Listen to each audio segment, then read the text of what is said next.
The postseason is 1981, and Buck Showalter was playing minor league baseball, and now he is on the verge of going to the postseason and hosting the first two games of the playoffs at Yankee Stadium beginning on Tuesday night against either California or Seattle, to be determined later on in the afternoon. So it's a 2-ball, 2-strike count to Alex Gonzalez. Foul back, get out of play. Well, you don't want to get too far ahead of yourself if you're Steve Howe. Sometimes you can get overly excited, but it's nice to have an experienced pitcher out there to finish off a ball game for you.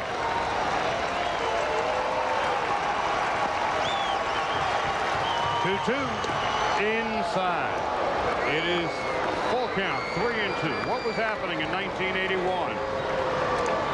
As you look at David Cohn, who will pitch on Tuesday night. Showalter and Mattingly were roommates in Nashville.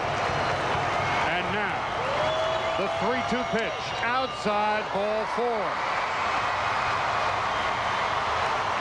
So Gonzalez walks on the full count. And that brings Randy Knorr, the catcher. Knorr is nothing for 3. Couple of ground outs and a fly ball to right field. Knorr a .214 hitter on the season. And Don Mattingly. So much has been written and said about the long professional drought in his career getting to the postseason. 1 out away. Howe to Knorr. That's going to do it. The drought is over. The postseason for the New York Yankees begins Tuesday night.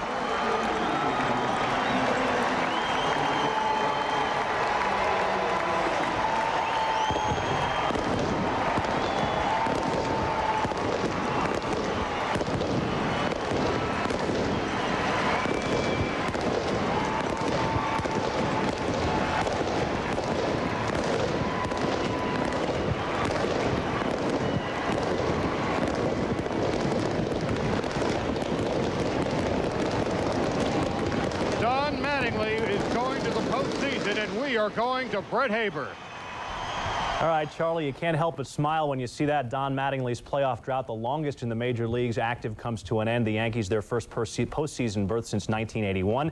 Right now, we want to get you to the other developing stories in major league playoff situations. For those of you watching ESPN, we're going to send you back to Chicago. For those of you watching ESPN2, we're going to send you to California for the Angels and the A's. We'll see you in a bit. Cangelosi is the batter, and Cangelosi takes a called strike 2 from the Chicago Cubs' Terry Adams, who came on to pitch this inning. Adams, the right-hander, is the Cubs' third pitcher of the afternoon. Tom, that pitch right there, a called strike 2. We haven't had too many called strikes because not too many balls are reaching the catcher. Everybody's swinging with the wind blowing out at Wrigley. Cangelosi fouls one, and a line shot off the railing, I believe, in front of the Cubs dugout. And that's why they erect the fence to protect the home team. Once again, if you're just joining us, the Rockies are playing the Giants. Houston's only hope to get into the playoffs is to win today, hope that the Colorado Rockies are beaten by the San Francisco Giants. That would force a 1-game playoff at Coors Field tomorrow afternoon.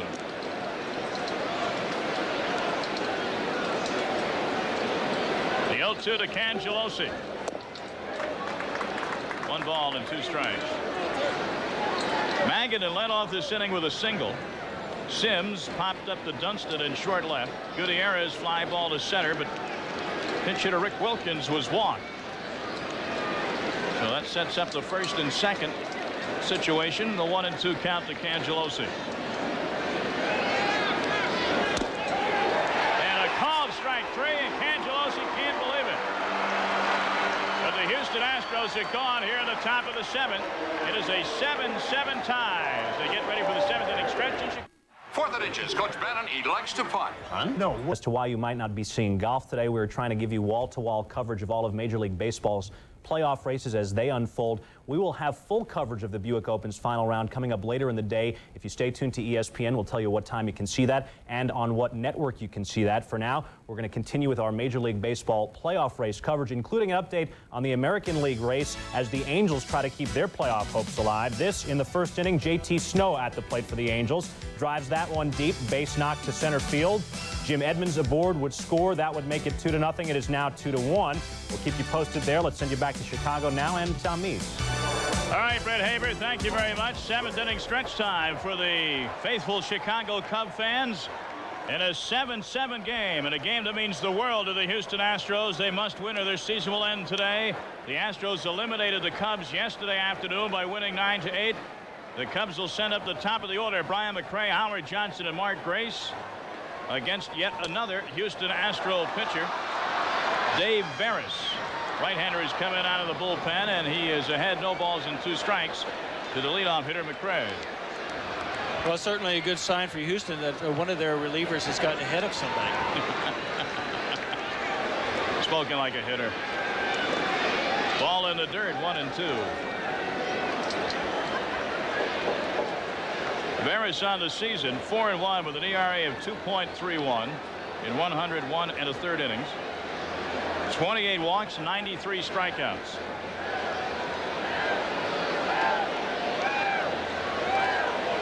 Seven, bottom of the 7th, 1-2 to McRae, who bounces one to second baseman Biggio, and quickly there's one gone.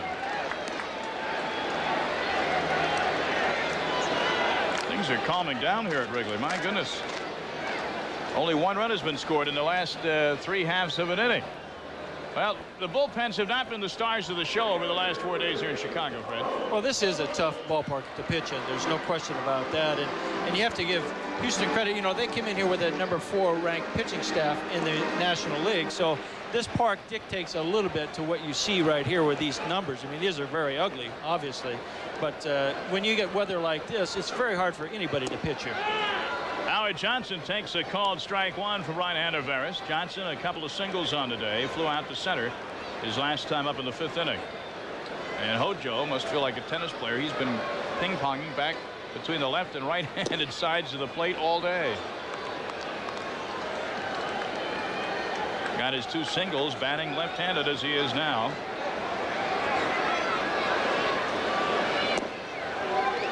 Outside, 2 balls and 1 strike. Well, Veras likes to sink the ball, and Hojo, left-handed, is a dead low ball hitter. So it's really a good matchup, especially if he gets it down and in. That's Hojo's do not disturb zone. Howard Johnson swings and fouls it into the dirt, evening the count at 2 balls and 2 strikes. The Astros must win today, and they're sitting in their dugout, and they're looking up at that big scoreboard in center field, and they're praying for a Giants victory in Colorado. Sometimes you can look at the scoreboard a little too much and lose focus on what you're trying to do here. I mean, it's all irrelevant if they don't win this game first. And there is the current score as they show it here in Wrigley Field. 8-6, Giants on top. Johnson with a check swing into the crowd. Tom, as players say, there's a lot of crooked numbers on that board. Well, the Astros, they just want the chance to go back into the clubhouse and watch the end of that Colorado game. That's all they're asking for, is just a chance. And they got to sit there and wait if that happens. High and outside, and the count runs full to Howard Johnson.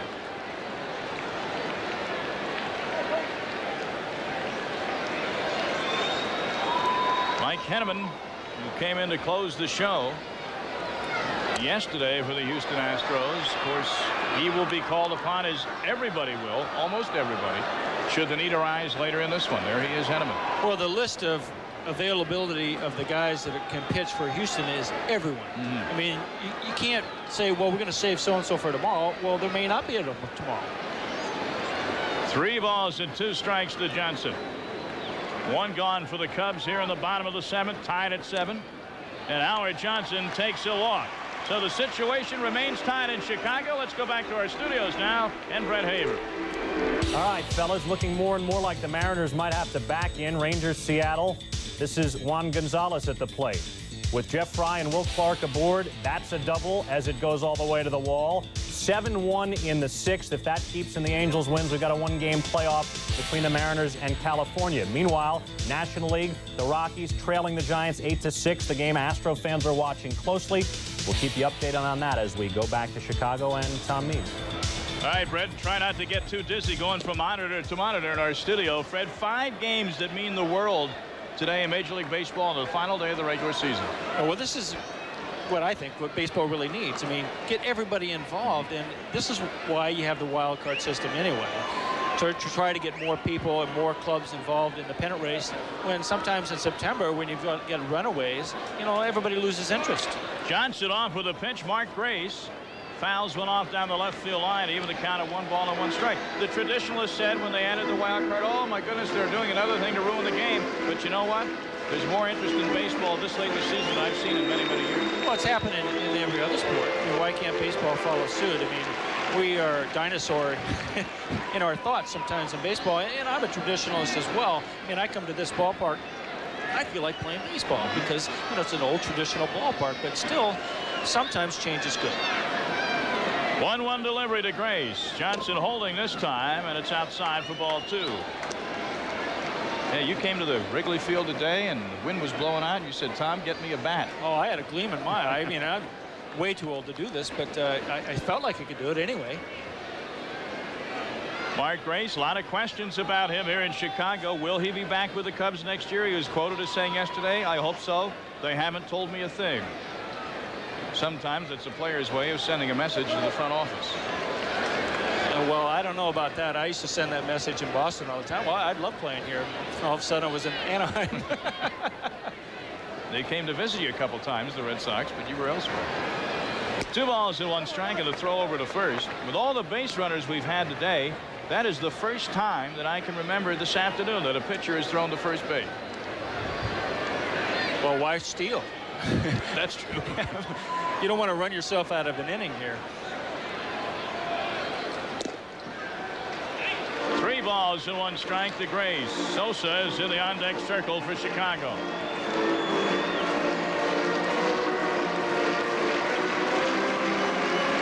This is the last of a 4-game series. Houston dropped the first 2 in extra innings, won yesterday, 9-8 to keep their wild card hopes alive. Johnson is off with a pitch. Mark Grace lines it to left, and the catch is made by Derek May.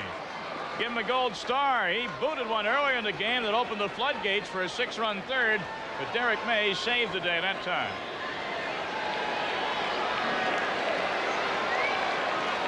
This is a nice play by Derek May because this is a run saver. With Howard Johnson running on the 3-2 pitch, if this gets by him, certainly it's a run, and Mark Grace might end up on third base. It's a nice sliding catch by Derek May. That'll bring up Sammy Sosa. 1 out of 3 in the day, an RBI double in the 5th inning.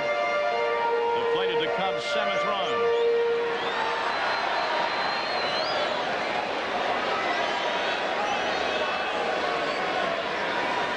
Veras to the stretch, and Sosa looks at a called strike.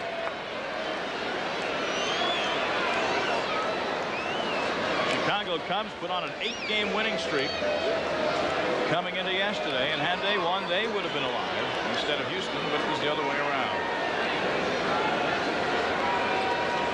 Over 24,000 in attendance today on the final day of the season in Chicago, and Sosa brings them on their feet with a single to left, and Johnson will stop at second base. So a 2-out single, and the Cubs have first and second with 2 gone. That play by Derek May is really large now. Of course, in a game like this now, we're down to the last 2.5 innings of the ball game. Every play is crucial. Every play is heightened.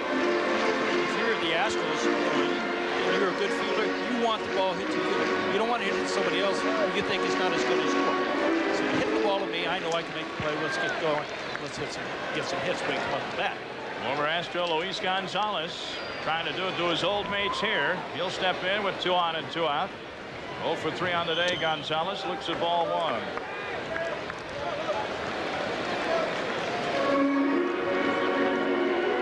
And Veras and his catcher Tony Eusebio just getting things straightened out. coach of the Astros trotting out all of a sudden to look at to talk to Veras. Speculation, what are they chatting about? Well, mechanically, it looks like Veras is doing all right. He's keeping the ball down. They may be deciding how they want to pitch Gonzalez here. Since he's an ex-Houston Astro, they know his strengths and weaknesses and say, hey, okay, let's keep the ball away from him. But that basically, they want to keep the ball away from him because the defensive alignment is shifted around to left field. So it's a basic pitch him away, play him away. Conference is over. Gonzalez limbers up the batting stroke and steps in ahead in the count. 1 ball and no strikes.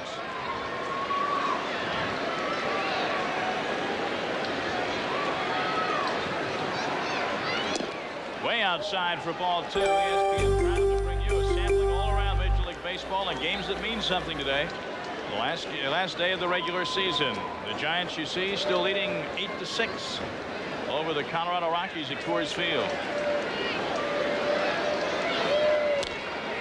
Gonzalez only got for 1 out of the strike zone, 2-1. Well, Veras is doing a nice job here pitching to Eusebio, who's trying to set up on the outside corner. You really can't allow yourself to throw anything inside, especially off speed, because you're going to screw up your defense. I mean, everybody shifted around to the left side. You throw something off speed in, and it spells trouble for the defense. Veras to the belt. Here's the 2-1 pitch to Luis Gonzalez, and it's inside, low for ball 3. If Gonzalez gets on, Sean Dunston is in the on-deck circle. And more action in the Houston Astro bullpen quickly. No margin for error on October 1st.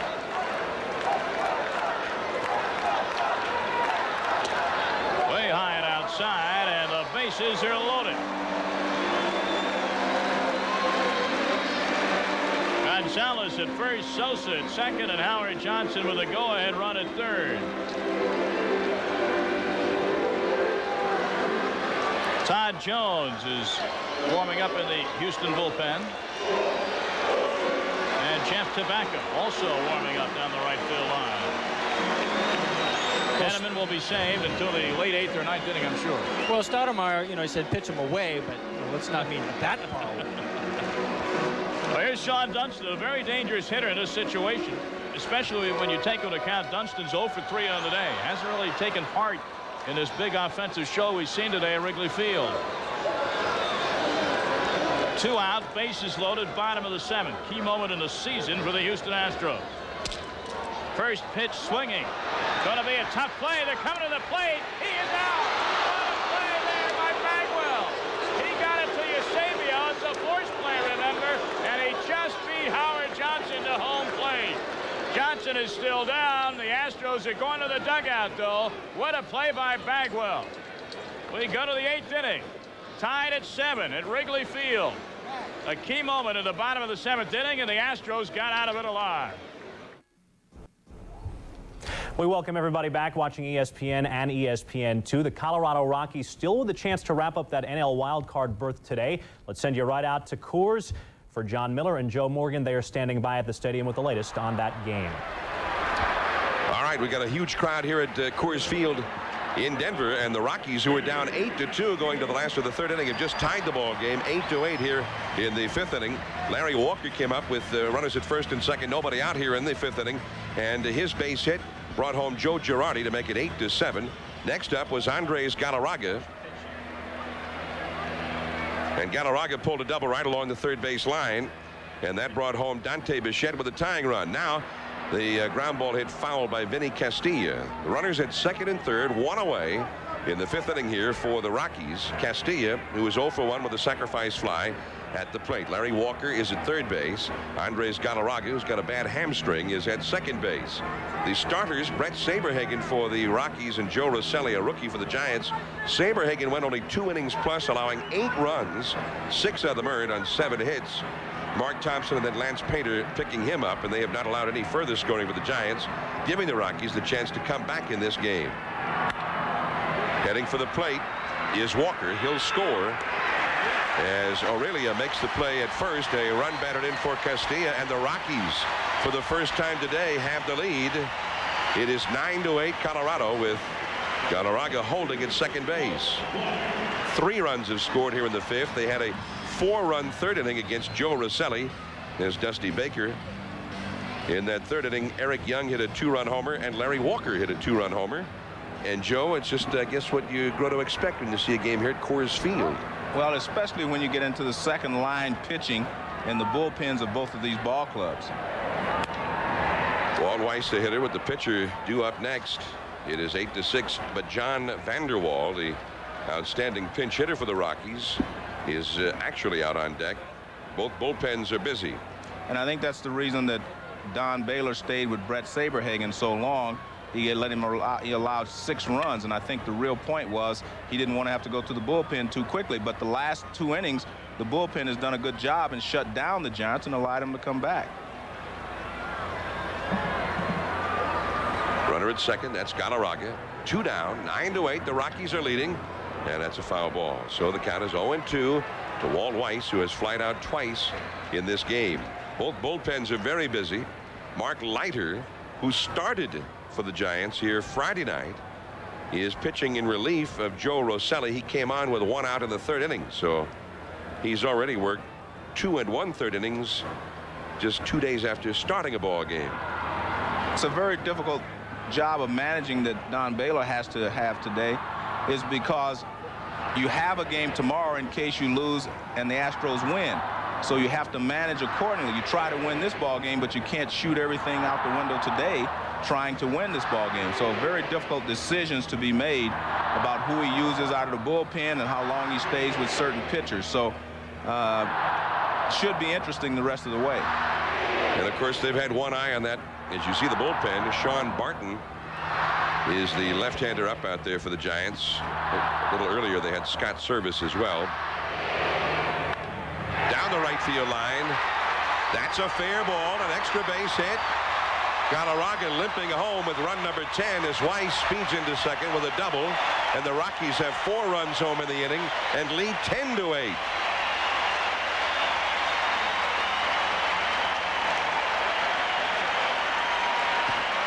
The one thing that I have been impressed with the Rockies this entire series, they lost the first 2 games to the Giants, and they won yesterday. But even from the second game on, as we see Weiss hit this ball down the right field line, they have gotten a lot of clutch base hits. They went to the 9th inning leading on Friday night, 9-7, and lost the ball game. But they have gotten a lot of big base hits in this series against the Giants. They have not let down. I think the Rockies hitters have to pat themselves on the back and say, hey, we've come through very well. Now, Don Baylor is putting up his top pinch hitter, John Vanderwall, here, and is putting him up and losing him because Dusty Baker, with first base open, is walking him intentionally. So John Vanderwall in the 5th inning is being used up and doesn't even get to swing the bat, which is interesting. Well, that is interesting, except if you're Don Baylor, you have to score as many runs as you can because you know that the Giants may come back and score some runs. So what they're doing here is really kind of helping the Rockies in a way.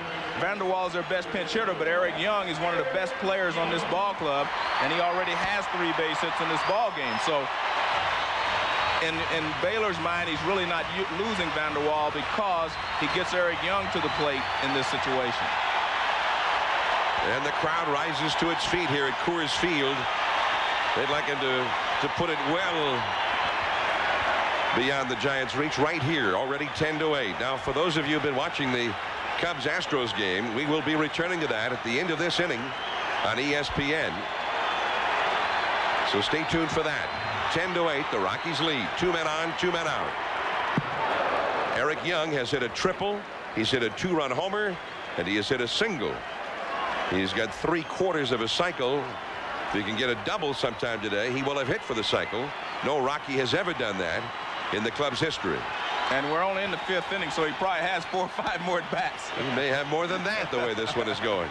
They've got 10 on the board. They may need 20. You're right. Everybody's still on their feet here at Coors Field. 2 on, 2 out. In the dirt. Back to first base and diving back safely is Vanderwall. Manwaring making the throw over there. Again, we will be sending you back at the end of this inning, for those of you who have been watching the Cubs-Astros on ESPN, to that game, to watch it to its conclusion. And we will continue with this game on ESPN2. And the fans began to chant the name of their favorite team here in Denver. Would lead the majors in attendance. And in just their third year of existence, the Rockies are trying to head into postseason play, and their fate is in their own hands. If they win this game, they will be in the playoffs, regardless of what happens with the Astros at Wrigley Field.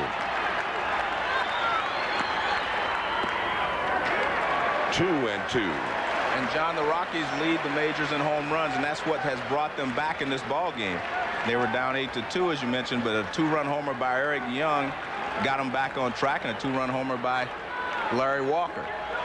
Big base hits. I'm telling you, these guys have really come through in the clutch. Their hitters have. Pitching has struggled, but. And a full count. 3-2. The Rockies have 7 extra base hits out of their 12 total hits today. 2 homers, 2 triples, 3 doubles. The Giants have 3 doubles and 2 homers themselves. In Chicago, they're in the 8th inning. The Astros 7, the Cubs 7. No change in the score there. Here, 10-8. Rockies with a 4-run 5th, and they're threatening to add more. Weiss and Vanderwall. There they go. Left center, Barry Bonds.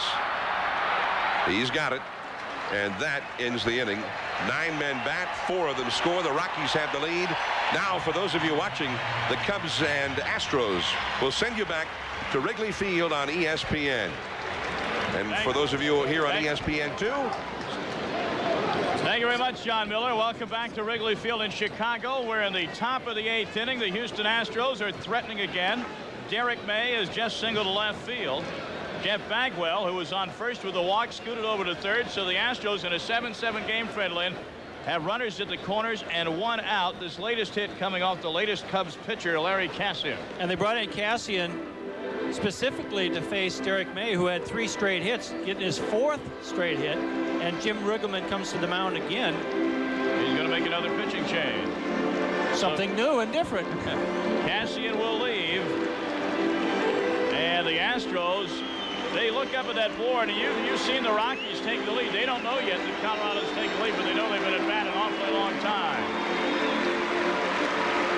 Let's take a look at the storyline this afternoon from Wrigley Field in Chicago. Cubs with 6 in the 3rd inning. That's the primary reason we are tied at 7. The Astros 4 home runs in the day, including, I think, the biggest hit of the game, Milt Thompson, a pinch hit 3-run job. Yeah, Milt Thompson, an established pinch hitter. He's one of their best pinch hitters in the National League. As a matter of fact, worked the count to 3-2 and got his fastball and hit it up in that jet stream into left center. And that was the hit that really got Houston's juices flowing. So now the Houston Astros have runners at the corners, and coming into the game for the Chicago Cubs is Kevin Foster. Now, in the 7th inning, the bottom of the 7th, the Cubs had the bases loaded. There were 2 out. Howard Johnson was the runner on 3rd base. And here is Jeff Bagwell, the first baseman, making a great play. Well, I thought Jeff Bagwell was going to eat this ball. Instead, he makes it a la Mike Schmidt, makes a dead throw to Eusebio, stays on the plate. But here's the reason. Johnson thinks he's going to eat the ball or go to first base, and he's not running full speed, and he gets caught. A lack of hustle, even though your team is out of the playoff picture at this time of the year. You got to wonder about that. Well, he got fooled. You know, he thought that Bagwell either one was going to go to first base, which normally he would have, swung around. But Bagwell, a great player, a great defender, knew that no one was covering first base on that play. So his only play was either to second or home, and he took home and he fooled Hojo, and he got caught. So the new Cubs pitcher is Kevin Foster. He will bat in the 6th position. Ray Sanchez has been inserted into play second base now. He'll take the place of Jose Hernandez, and Ray Sanchez will bat 9th. The scorecards are taking a beating, as you would figure they would, on a day where the wind is blowing out of Wrigley Field, and a day when at least one of the teams is still involved in the playoff chase. There's a look at Sanchez, the new second baseman. Jose Hernandez has left the ball game.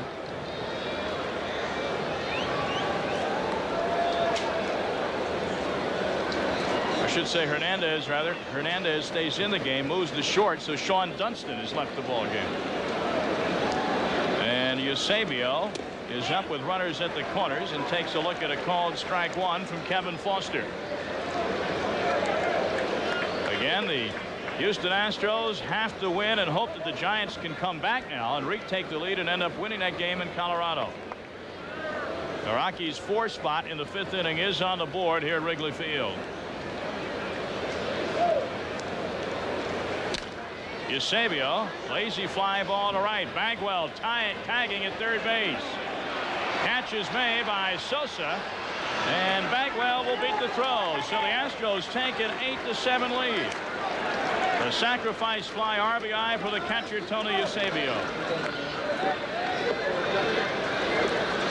Tom, the wind played a factor on that ball because that ball wasn't hit very well at all, and you saw Sammy Sosa try to set up to make the throw to the plate, but the wind carried it back. So Dave Magadan steps up with a runner on first and 2 gone. Magadan a couple of hits and a walk so far today. And the Astros, maybe they're saying inside, take that, Colorado. Well, you know, they can't get too excited about what they see up there. I mean, if the Giants put up another 4 spot, they can't let their emotions run away with them. They just have to stay focused on what they're trying to do here in Chicago. On the stretch, Dave Magadan takes a look at ball 1.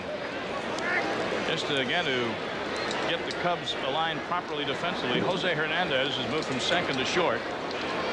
And Ray Sanchez is the new second baseman. Sean Dunston is out of the game. Howard Johnson still at third. Mark Gray still at first defensively. And here's a rip up the middle for a base hit. And Derek May will stop at second. Let's check in now with Brett Haber. Okay, the Angels may have had a September fold, but it appears they're recovering. They've won 5 of 6, and they seem to be at it again. Tim Salmon, base hit up the middle, scores Jim Edmonds. That made it 3-1. It is now 5-1. They are in the bottom of third. That is very relevant considering the Mariners and Rangers, what's going on there. 8-3 in the 6th. If the Mariners should lose and the Angels should win, what we have is a 1-game playoff. That would take place tomorrow right here on ESPN. It would be in Seattle, 4:30 Eastern. Randy Johnson would pitch. Back to Tom Mees in Chicago. All right, Brad, and of course, if Houston wins and San Francisco comes back to beat Colorado, the Astros and the Rockies would have a 1-game playoff tomorrow afternoon at Coors Field. What a scenario, Fred. Oh, you got to love it. You just have to love it as a fan. I mean, I'm excited, and I'm not playing anymore. Although, again, you wanted to when you saw the wind blown out here at Wrigley. You didn't play enough in the National League to really appreciate the winds here. No, this is my hometown, and I spent a lot of time here when I was a kid, coming back for vacations and watching the Cubbies play. And just coming into this ballpark, you feel like playing baseball. Right fielder Sims is up for the Houston Astros. Mike Sims, 1 out of 4 on the day. Big spot here. Houston has the lead, but in Wrigley, when the wind is blowing out, you could always use a few more. Here's a nice play by Mark Pennant. I'm not sure that he saw he made that nice play, but he got out in plenty of time to try to block that ball, and he's got a frame to do that at 6'4", 220. Pitcher Foster down 2 balls and no strikes to Sims.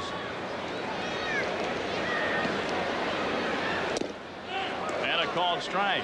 Earlier today, in case you missed it, the Yankees won in Toronto 6-1. So the New York Yankees, the boss is happy in the Big Apple. They're in the playoff.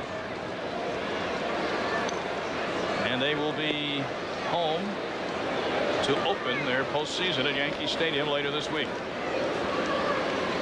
Here's the 2-1 to Sims. Count evens up. A little bit of heat that time from Kevin Foster.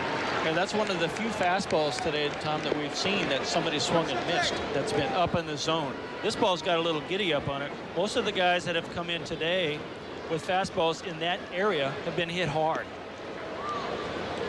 2 balls and 2 strikes to Mike Sims.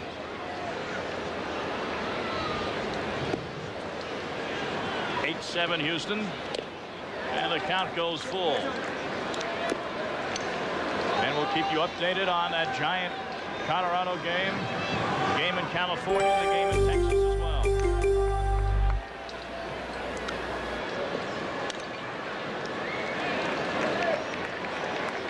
Runner on second is Derek May. The runner on first is Magadan. Derek May has had a heck of a day at the plate with 4 hits, a homer, a triple, and 2 singles. Here's the 3-2 to Sim. Runners going on the pitch, and it is a ball four. The bases are loaded. Ricky Gutierrez scheduled up.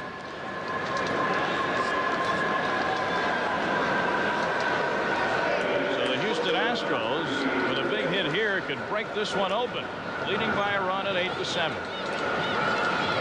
Doesn't it seem all these youngsters coming out of the bullpen, the one thing that drives the manager nuts, not throwing strikes? Well, especially in this ballpark, Tom, you just can't walk people here.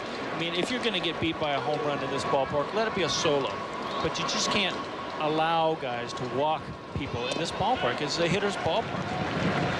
Graphics show the good day that Ricky Gutierrez has had hitting out of the 8-hole. Takes a look at a called strike one. No room to put him. 2 gone here in the top of the 8th. 24,300 plus here at Wrigley Field on the final day of the season in Chicago. 1-1. You know, Tom, we talk about pitchers and why pitchers aren't successful anymore. It seems like, you know, a lot of guys come up and they have trick pitches. You know, you could go a long way in this game with a sinker in control. Keep the ball in play on the ground, and with pinpoint accuracy, you can go a long way. Inside for ball 2.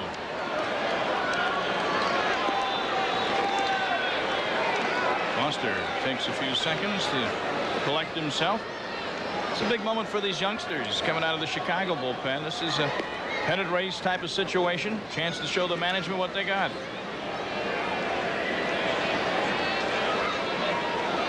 Two on delivery.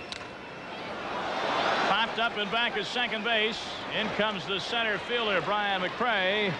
And that is that for the Astros. But they do score the lead run, and we go to the bottom of the 8th inning here at the friendly confines of Wrigley. 8-7 Houston.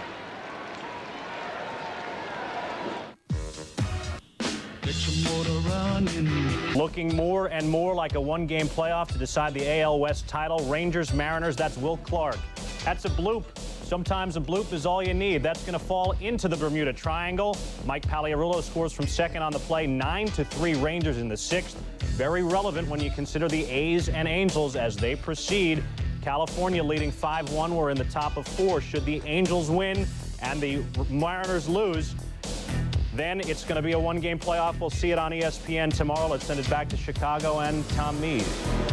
All right, Brett Haber, thank you very much for keeping us up to date on all the other big games today on this final day of Major League Baseball. A big one here, at least right now, at Wrigley Field in Chicago, the bottom of the 8th. I'm Tom Meade along with Fred Lynn. And Fred, the Cubs down by a run. Mark Pennant set to lead it off. Well, he's a guy you want in this kind of situation with his 18 home runs. Fastball pitcher. Ooh, slider, first pitch. You know, Bernie, as we used to call him, Bernie Pennant, as you will know, the hockey man. Right. You know, he's got a lot of power, and you have to pitch him carefully in this situation, no question. Averis' second inning of work out of the Houston Astro bullpen. His mission now, get it to the 9th inning for Mike Henneman. And Parrott could not hold up. He's down on the hole 0-2. There's a look at Derek May in left field. He has had, James Mouton is on the outfield. And right field, that's the Sun field. Mouton had a big home run earlier in this series to put Houston up late in one of the games, only to have the Astro bullpen blow it.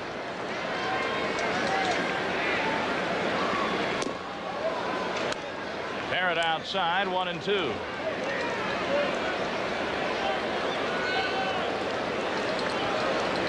Right-hander Veras to the right-handed hitting Mark Parrott.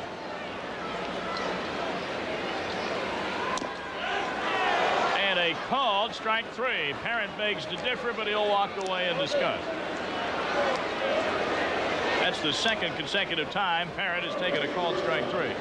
Well, we haven't seen too many of these today, Tom, where anybody's taking anything. Parrott gives up on a fastball that's outside, and then it runs back over. At least according to home plate umpire Ed Montague, it runs back over. Mark didn't think so.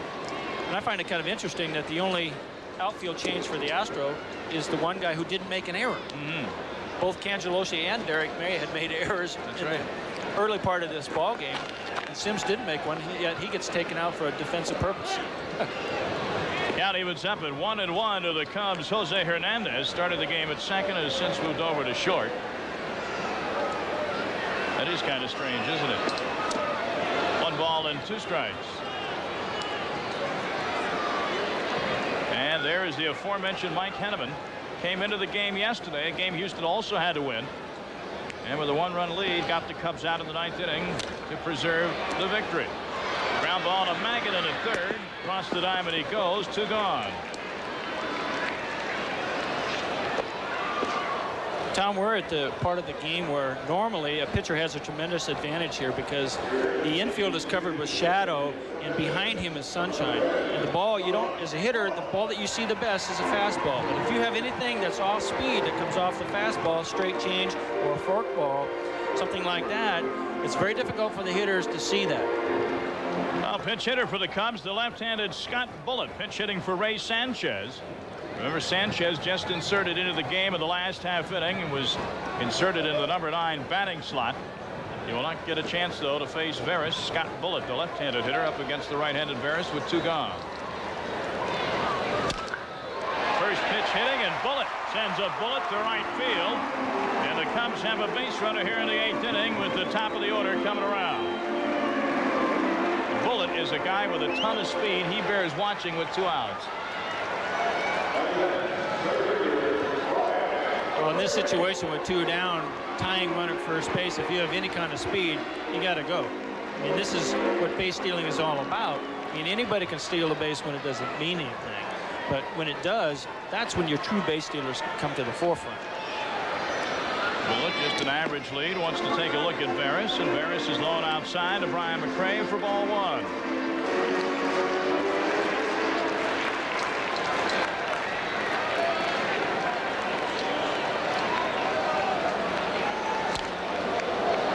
Back to the screen, and you see that so often. When you go to the ballpark and the ball is fouled straight back, and the batter cringes because he almost timed it perfect. Sure, and that's the one that you're exactly right. That's the one that goes straight back to the screen. That's the one you just miss. You're right on it. The bat is in front of the plate. You just get underneath the ball just a hair. Believe me, the pitcher sees that as well. So I'm not throwing that pitcher. Taking a few notes out there. Here's the 1-1. And fouled over the Cub dugout. A liner into the lower expensive seats, and fortunately nobody heard. 1 ball and 2 strikes. There's a look at the action in the Houston bullpen. Henneman, the left-hander, or Henneman, the right-hander, Tobacco, the left-hander, I should say. We've had so many pitchers shuttling up and down today, it gets confusing out there. That's been the busiest spot in this ballpark, is the bullpen. Absolutely, on both sides. 1-2 the count. Brian McRae. Well, inside 2-2, and Bullitt taking a little bit longer lead with each pitch. Bagwell hold him on at first. Terry Collins and the Astros just trying to hang on and then see what happens at Coors Field. Again, McRae fouls it back to the screen, and it remains 2-2. Tom, Bullitt does have 8 stolen bases, but they've seen the strength of the arm of Eusebio, as he's already thrown out Howard Johnson earlier in this ballgame trying to steal. And actually, Hojo got a great jump, so maybe that the arm strength of Eusebio is saying, well, maybe we won't steal. McRae against Veras. Bullitt, the Cub runner at first. 8-7 Houston, bottom of the 8th inning. There goes Bullitt. And he is in well ahead of the throw. Did he get back? No, they got him. He overslid the base. Eusebio's throw was high. Bullitt overslid the base, and the Cubs are gone in the 8th. We go to the top of the 9th. Houston leading at 8-7. Oh, isn't that cute? What? You guys are like the 3 bears. We've heard of adding insult to injury. This would be adding injury to insult. The Giants have blown a lead, and then this on the Joe Girardi pop fly. Rich Aurilia going back. Barry Bonds coming in. Ouch. That is a collision. Bloody chins. Both players left the game. We'll keep you posted. Tom? All right, Brad, back here in Chicago, top of the 9th inning. Houston Astros with a pinch hitter. Andy Stankiewicz is leading off against the Cubs' Kevin Foster. Stankiewicz just recalled from Tucson in late August 25th to be exact. And he steps in here against Kevin Foster. Swings at a 1-1 pitch. Popped into short right field. And the catch is made, 1 gone here at the top of the 9th inning.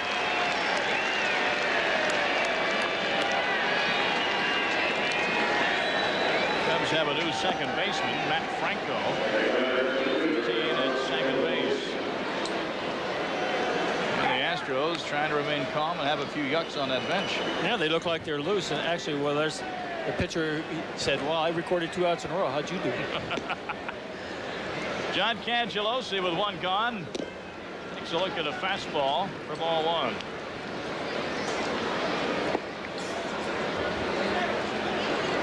Fred Haber standing by to update us on all the other major league action of importance this afternoon, and there's a ton of it. Should stretch into the evening in the Eastern time zone as the count goes to 2-0 to Cangelosi. There's the score, the only one they're watching here in Chicago. That is the Giants trailing the Colorado Rockies, but still lots of time left, especially with the game at Coors Field. 3-0 the count. Cangelosi.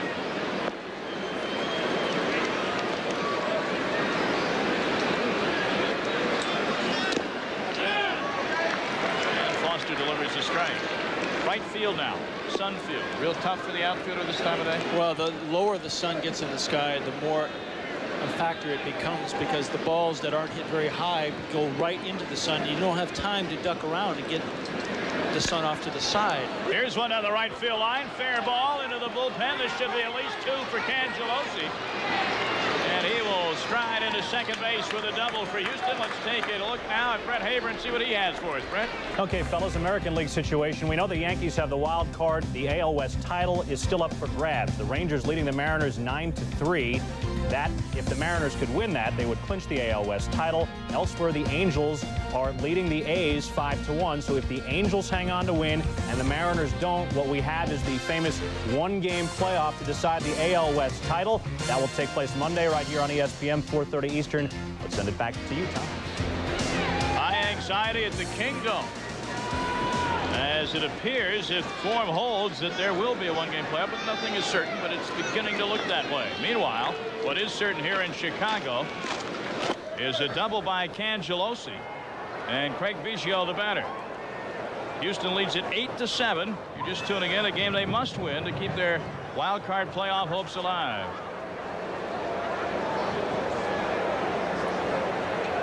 Jim Riggleman, skipper of the Cubs, extended his contract. The Cubs did by 1 year to the '97 season. It was announced just prior to the game today. Biggio swings 1-1. He's asking Ed Montague, was that pitch high, or was my just swing a little bit elevated? It's unusual to see a second baseman with 22 home runs, but you have to remember he was a catcher. So he's always been able to hit. Hasn't lost that catcher's power, that's for sure. Cangelosi is leadoff second. And fouled back.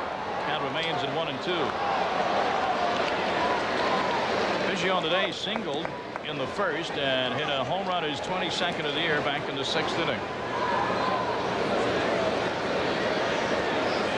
That one gave the Astros at that time a 7-6 lead. Tom, they'd certainly like to get an insurance run, that's for sure. Wrigley Field, you can never have enough of them. Here's a call, 3rd strike to Biggio, and I think he knew it. No argument with Montague, and he goes down for the 2nd time in a row on strikes. It's a good pitch by Foster. Running type fastball again, just like the same pitch that got Mark Parent the inning previous. The hitters have a tendency to give up on that ball because they think it's outside, and then it sneaks across the outside edge. A great pitch if you can get it out there. Do you think there's an outside chance we'll see Mike Pennant in the 9th inning? Well, let's see. If I had a farm, I might bet it. Here's Bagwell with 2 outs, a chance to give the Astros a 2-run cushion going to the 9th. Inside for ball 1. And to back off. You see how he took that pitch? Now, he didn't turn his shoulders. He didn't rotate his hips. He leaned back, and when you lean back, you expose your hands. And twice, he's had that left wrist busted. You can see the protective device he has on it. Count evens at 1-1 strike as Foster got the corner. And I spoke with him at length about this. I said, you know, are you going to try to adapt a new style? He said, well, this is a style that I know how to hit. And boy, it's between a rock and a hard place because he's very unorthodox, but that's the way he gets it done.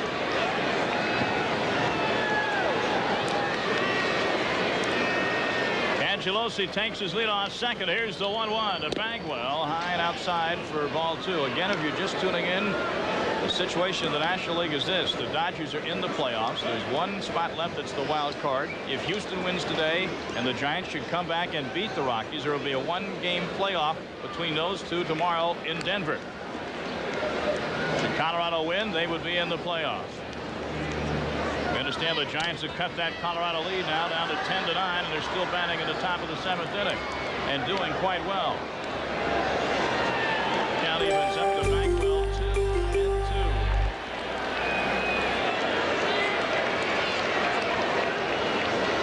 Need your calculators with all the runs being scored between Wrigley and Coors Field.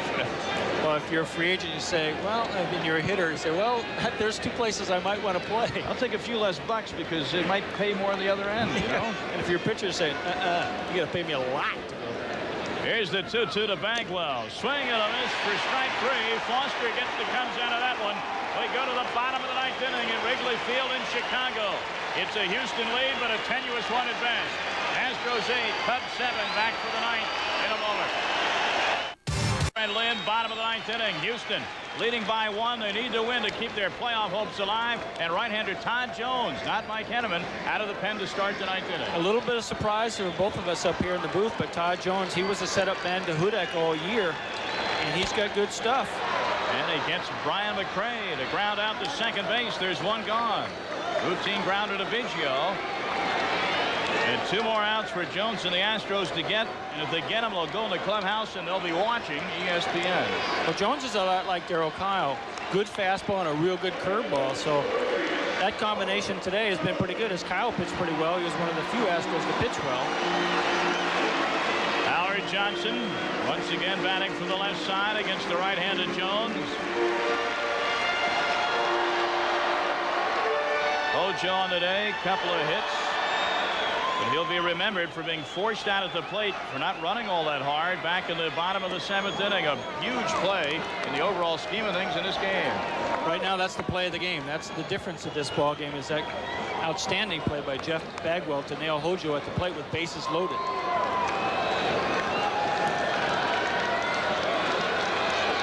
One ball, no strikes to Johnson. Swings and fouls it off down the left field line. Actually, Tom, when you look at the whole picture of this ball game, the one bad inning that Houston had was when they made 2 errors in the outfield, and they really gave the Chicago Cubs 3 of those runs. So you throw out that inning, and they played a pretty solid ball game. They have 6 of the 7 Chicago runs came in that 3rd inning. It's academic now. They need 1 to tie, 2 to win. And if Chicago should get those 2 runs, that would officially end the season for the Houston Astros and set off delirium at Coors Field. 2 balls and 1 strike to Howard Johnson. The Yankees have qualified in the American League today.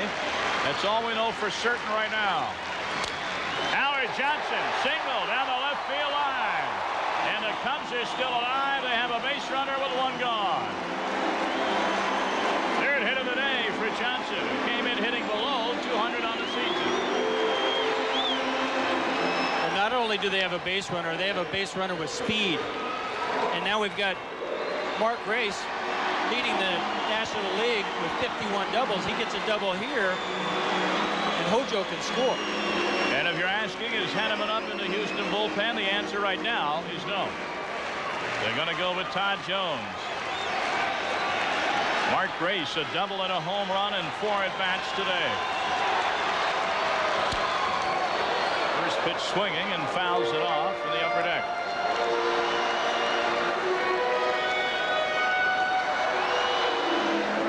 Boy, Mark Grace got his pitch right there. He was up there looking for fastball. First pitch, he got it, he fouled it back. Now he's got to regroup. 8-7 here at Houston, 10-9 in Colorado in favor of the Rockies. Count evens out. And Mark Grace a 1 ball and 1 strike.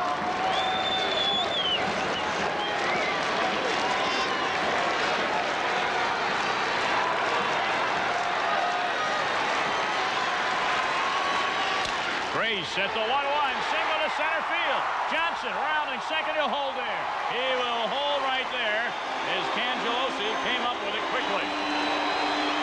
Cubs have the tying run in scoring position as Mark Grace checks in with his 3rd hit of the day. Well, this looks a little bit like yesterday's game where Sammy Sosa had a chance to be the hero, flew out to the 400-foot sign in dead center field. There you see Mark Grace doing what he does best, putting the bat on the ball with something on it. Hojo had thoughts about getting to third base, but Cangelosi charges the ball and stops him at second base. Well, as Mel Stottlemyre comes to talk to his pitcher, Todd Jones, there's nobody up in the Houston bullpen, but there is someone walking into the dugout. There's the wild card situation. Houston must win and hope that Colorado loses. If both those things happen, and they're both in doubt here, then it would be a one-game playoff tomorrow. 8-7. Houston leading now, but the Cubs with 2 runners on and only 1 out. In Denver, it is 10-9. Colorado leading the Giants in the bottom of the 7th.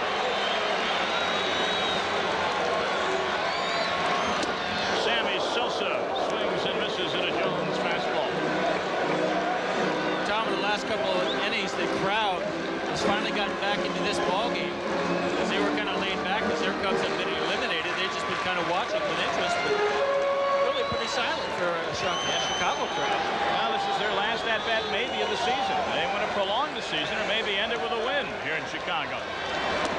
Oh, a nice stop there by the catcher, Eusebio. Thing low in the dirt, 1-1. Looked like a shot on goal, didn't it? He could have played goal for the Blackhawks for that stop. Eusebio's been great behind the plate today. You get a look at Hojo at second, Grace at first. Hojo with the speed, Grace runs okay. He's not the runner that they're looking at.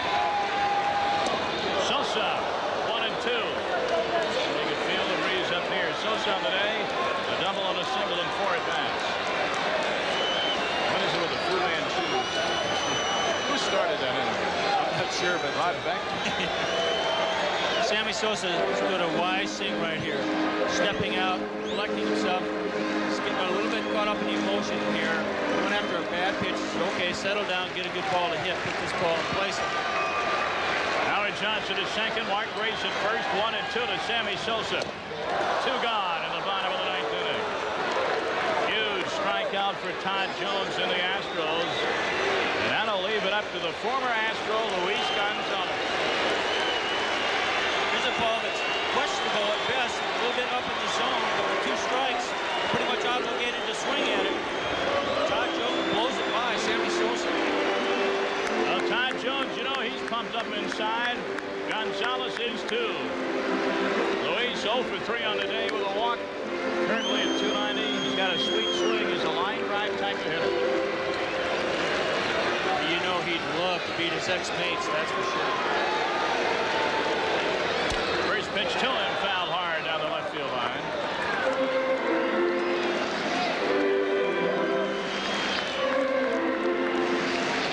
Well, the Houston Astros and owner Drayton McClain and his entourage in here to watch this. What may be the final game for them this year, may not be. You have to think back to Bagwell being out of that lineup. Really hurt the Houston Astros. It may not have come down to this. The 0-1 to Luis Gonzalez. Jones steps up. Smart play by Jones right there. He had the grip. He said, I don't like this grip. Should I throw it? No, step off. Not now. No time to take chances. That's good discipline. That's Drayton McClain in the striped shirt, and he owns this ball club. You can imagine the anxiety there. He came here with black hair. And more of it. Here's the 0-1 to Luis Gonzalez. Outside, 1-1. On deck for the Chicago Cubs as the inning continues. Ozzie Timmons. Go back for the pitcher. Outside and high. 2 balls and 1 strike.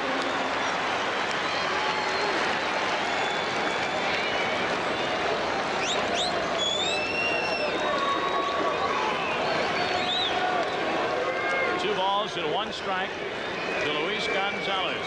Bottom of the 9th inning here in Chicago. Houston leads Chicago 8-7 in a game they have to win, but they're 2 runners on.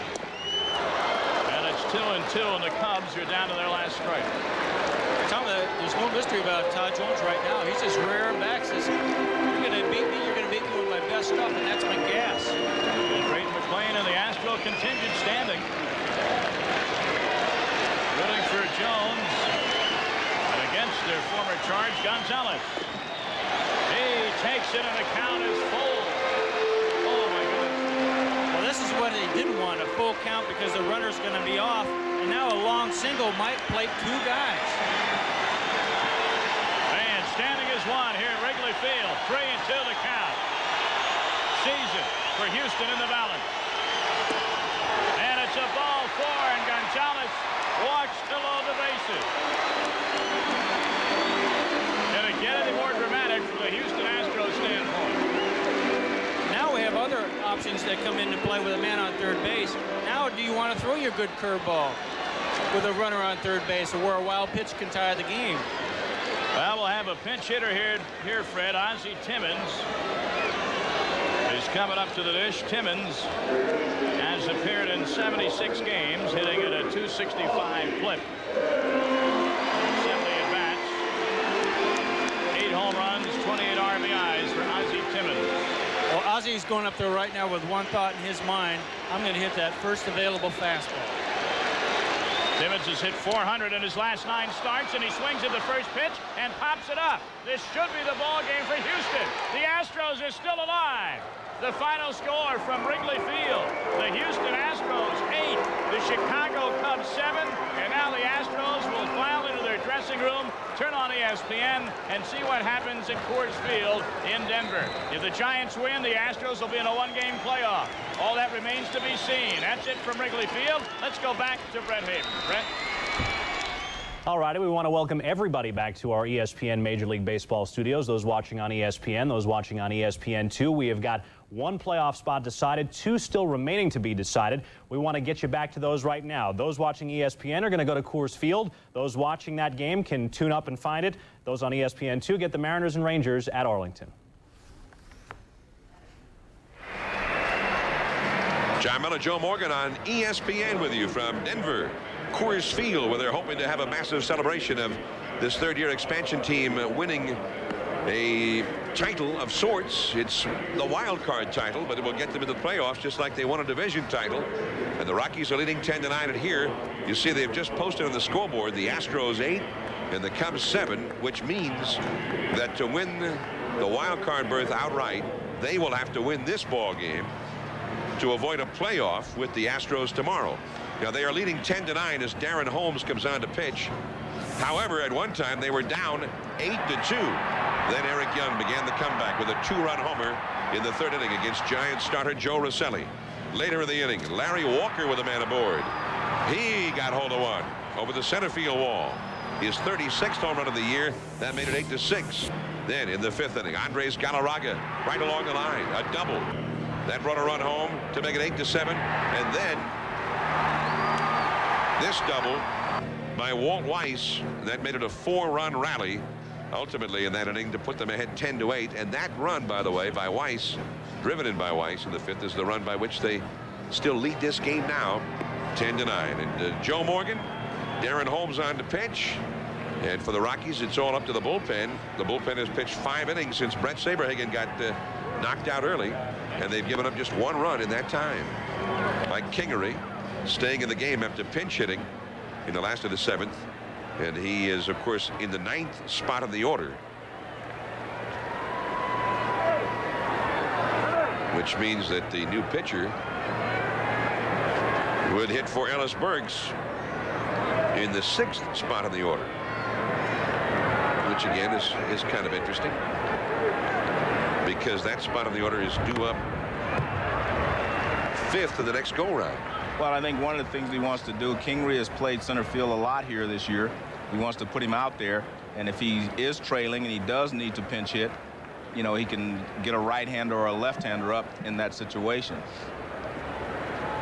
Mike Benjamin, the hitter for the Giants, and he takes a ball, 1 strike. Benjamin has had a sacrifice bunt.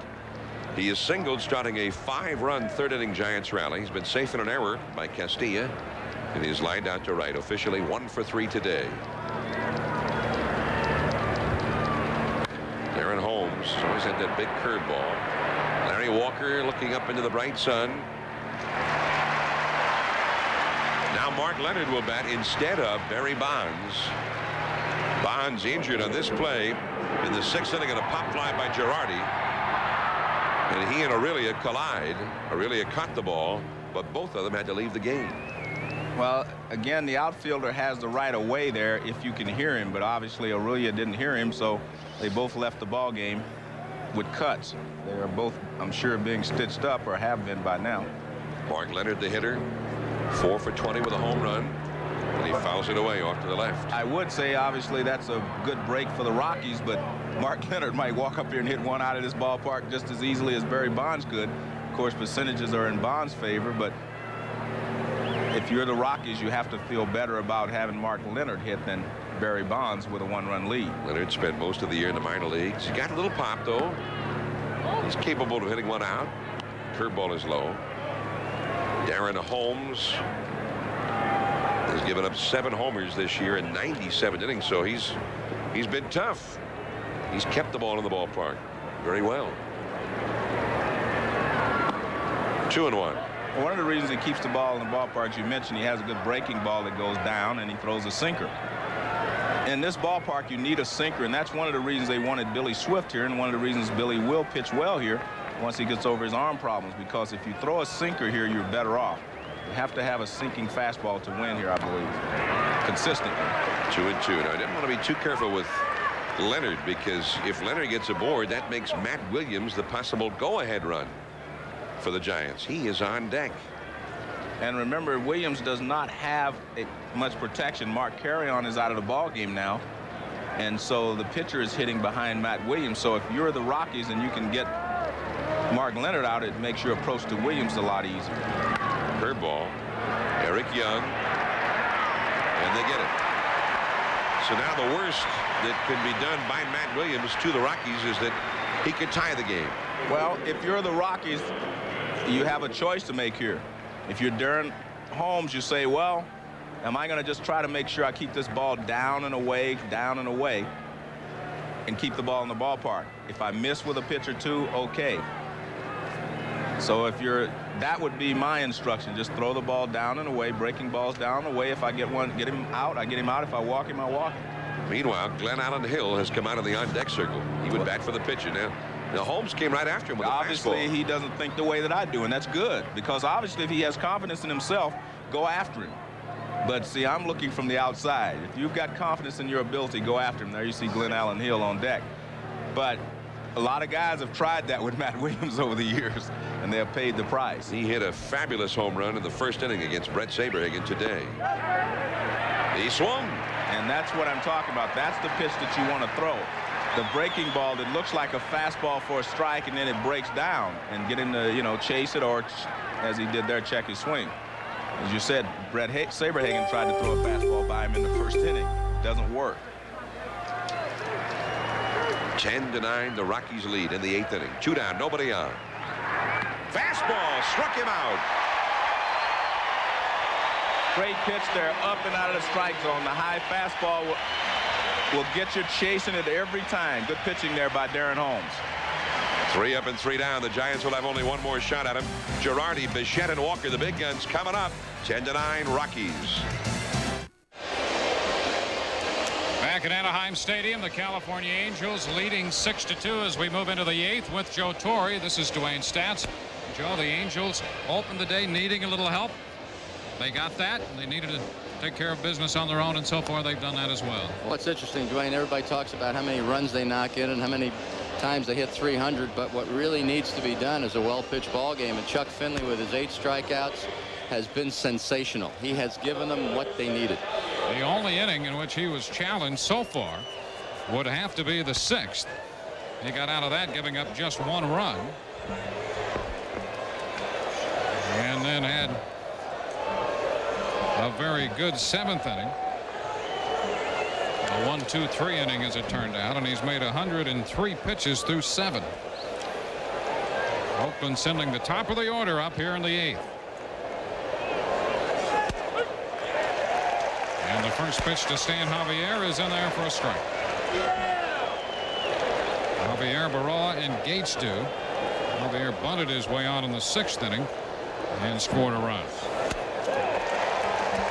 Finley now up on the count, 0-2 on him. That looked like the breaking ball. It didn't look like the splitter, but right now with the shadow, the off-speed pitch I think would be more effective.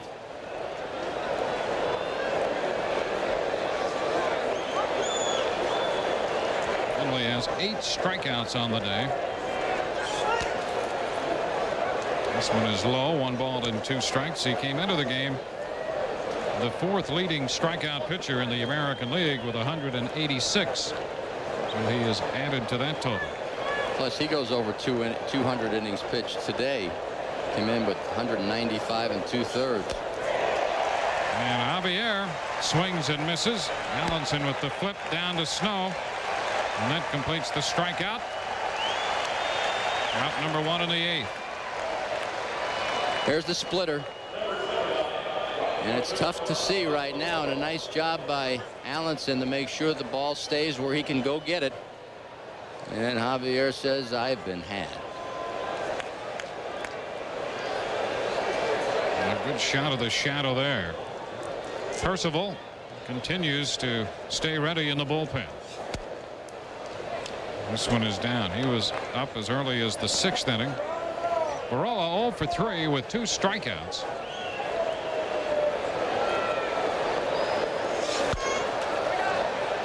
Right back and out of play. So the count is 1-1. What's important for a pitcher here, and I know Chuck Finley knows that, you're in the 8th inning right now. The only thing that can defeat you is ball 1, ball 2, and walk people. You have to make them hit the ball. You have a 4-run lead. A home run cannot hurt you that badly. He comes in on Baroa and pops him up short right. Tough play, and that ball falls out of the reach of Hudler and in front of Salmon. So Baroa is aboard with a base hit.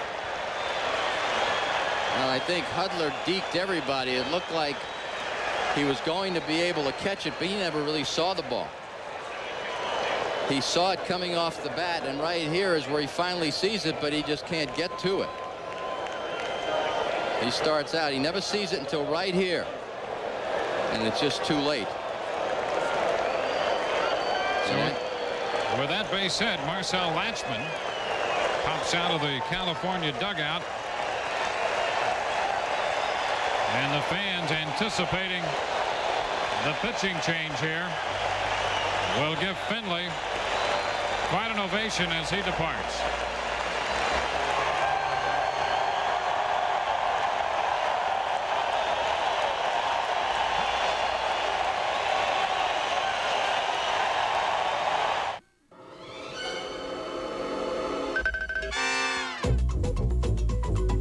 You've heard all about the many fabled wonders of the information superhighway. Starting with Windows 95, it's a lot easier to actually get somewhere on it. Start connecting. Start Windows 95.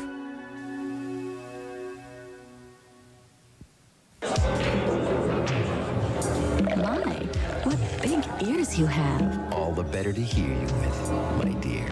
And what big eyes you have. The better to see you with, my dear. Real red, real smooth. Red Wolf. My, what big teeth you have. What are they for? Oh, my. Follow your instincts. Let me guess. One side of you craves easy chair comfort, while the other side itches for performance, right? Well, meet Buick Regal with its famous 3800 V6 engine and Grand Touring suspension. Add to that an all-new interior with body-sensitive seats. And finally, there's a car for the two of you. Buick Regal. Something wonderful is here to tempt you at breakfast. Temptations. Kellogg's Honey Roasted Pecan Temptations cereal. Temptations. Roasted pecans, luscious golden honey, crisp, crunchy oven-baked flakes of corn. Temptation. Kellogg's Temptation Cereal. Irresistibly delicious honey roasted pecans. Temptation. And low-fat French vanilla almond too. Well, just when you thought the ESPN programming day couldn't get any better, we've got following this game, NFL Primetime, all your highlights from the NFL Sunday, 8 Eastern baseball tonight, 9 Eastern senior golf, the Vantage Championship, then at 11 Sports Center with Keith and Linda, and then at midnight Eastern, PGA Tour, Buick Open, final round coverage. That's a lot to digest. Let's send it back to Dwayne. And the Angels couldn't ask much more from Chuck Finley, the 32-year-old lefty. Gave him 7 1/3 innings, and here in the 8th, gives way to Troy Percival. 4 hits. He's been charged with 2 runs, 9 strikeouts, and 4 walks. Responsible for Baroa at first base as Percival takes over. And Brent Gates is the hitter.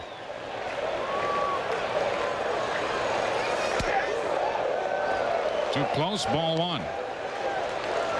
They hit him at 92 on his first pitch, and he'll crank it up. Remember when I said the off-speed pitch is tough to see in the shadows? His fastball is not easy either. There's a strike, and the count is 1-1. 93 on that one. He entered Friday's game in the 8th inning and picked up 3 strikeouts in the inning he worked. Entered with the Angels leading 7-6. A ball, 2 strikes. 95 miles an hour. I don't care what gun you're using. He's tough to catch up to. Especially up. Because it really takes something to get that bat up over that fastball.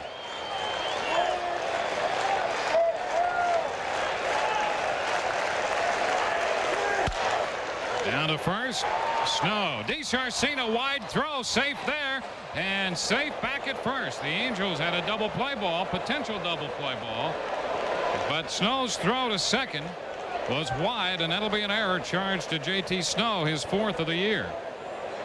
Well, J.T., once he has to double hitch, he has to get an out. It's not important. Sure, it's nice to think a double play here, but once he double hitches, he can't worry about rushing the throw to second base, and that's what he did. He just has to think about 1 out.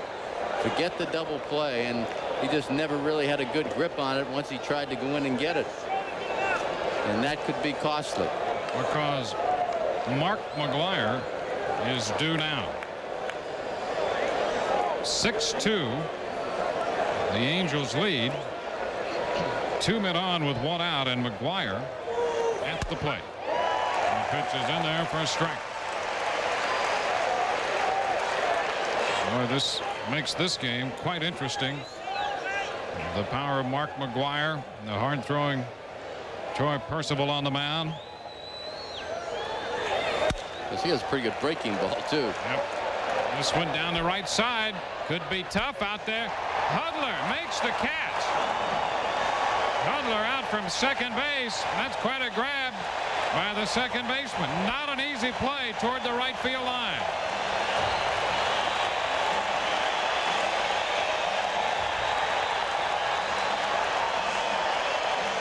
Hudler has the best angle. He's gone off toward the line.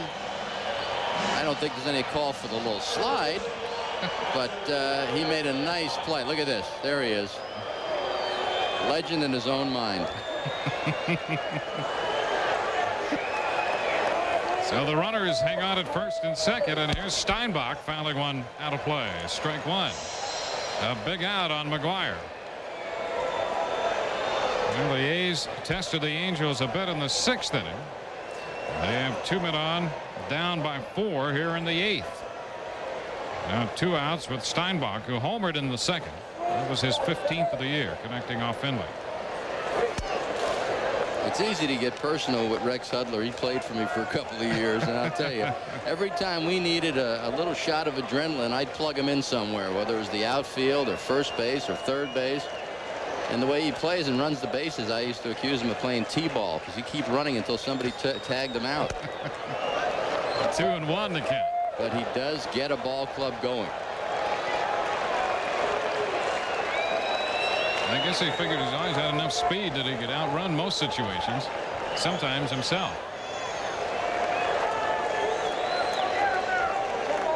Steinbach, 2 balls and a strike. Percival in relief of Finley. A nice pitch in on Steinbach, who was jammed and pops it foul out of play. This is like facing Goose Gossage here.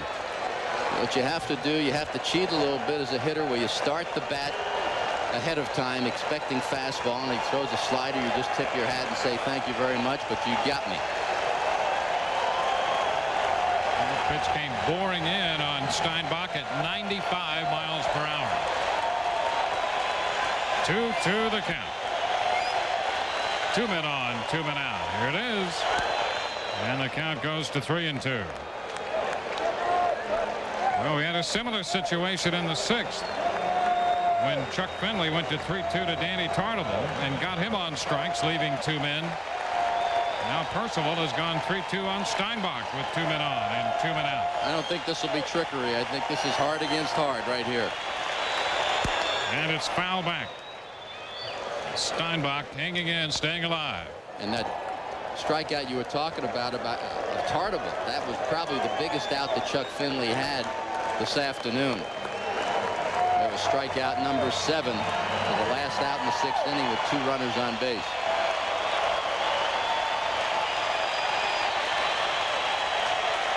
Percival to try the 3-2 again to Steinbach, who pops it foul back, and that's going to carry out a play. Steinbach's not going to give. I mean, he's the one I dare you to hit me, I dare you to jam me. That may have hurt a little bit, but he's not going to give. The way you have to hit against pitchers is you have to look away and fight the ball off inside, but when you're talking about fighting a 95-mile-an-hour fastball off, your thumbs take a beating sometimes. Third 3-2 pitch from Percival, and Steinbach is out on strikes to retire the side. The A's leave 2. Bottom of the 8th coming. 6-2 Angels. To create the perfect home office. To bring you all the day's action, they will follow immediately the Angels and A's game. However, every time the game goes to commercial, it's not going to commercial. They're going to bring you highlights of all the NFL in between. They'll squeeze it in and get it all to you. Then 8 Eastern, baseball tonight, 9 Eastern, Senior Golf Advantage Championship, Sports Center at 11 with Keith and Linda, and at midnight, the PGA Tour Buick Open. We'll get you back to California right now, and Dwayne Stats. 6-2 Angels. Bottom of the 8th. Andy Allenson in there, fouling away the first pitch from Todd Van Poppel, the new pitcher for the Oakland Athletics, pitcher number 4 on the afternoon.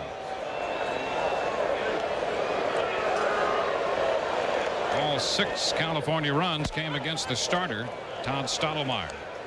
2 strikes here on Allenson. After seeing Percival, and you look at Van Poppel, he's had a learning experience, but he's got a little thunder too. Drafted out of high school by the A's. Allenson feeling for that one. A little foul ball to stay alive.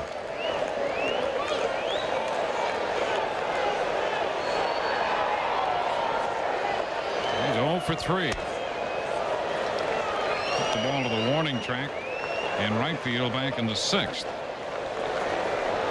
1 ball, 2 strikes. And strike 3 is called. This is probably the only situation, Dwayne, is where the team that's hitting right now would rather be out on the field in the 9th inning. Let's end this thing. You know, they're anxious at this point in time. Coming up, NFL Primetime following our game, and then baseball tonight due at 8 p.m. Eastern. Rex Hudler. Hudler with a single and a walk. A ball, no strikes.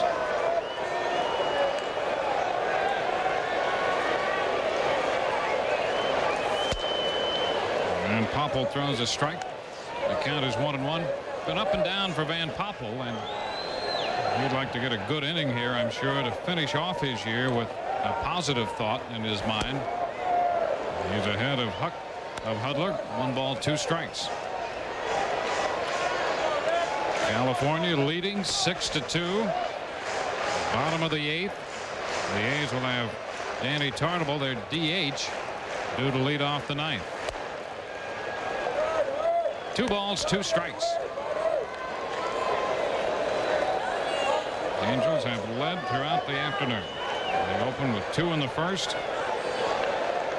Now leads 6-2.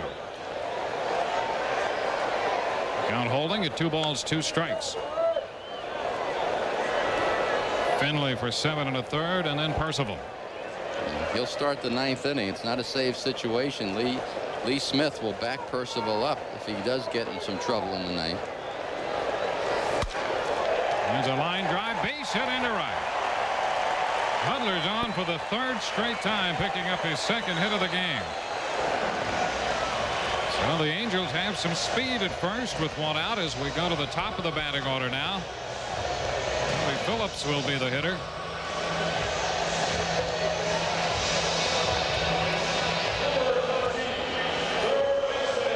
(6-2), and here's Tony Phillips. Phillips has been on base 3 times. He opened the first with that double and scored a run. And that was key. Draw first blood, get the lead, give Finley a lead to go out there with. And then all of a sudden they never lose the lead.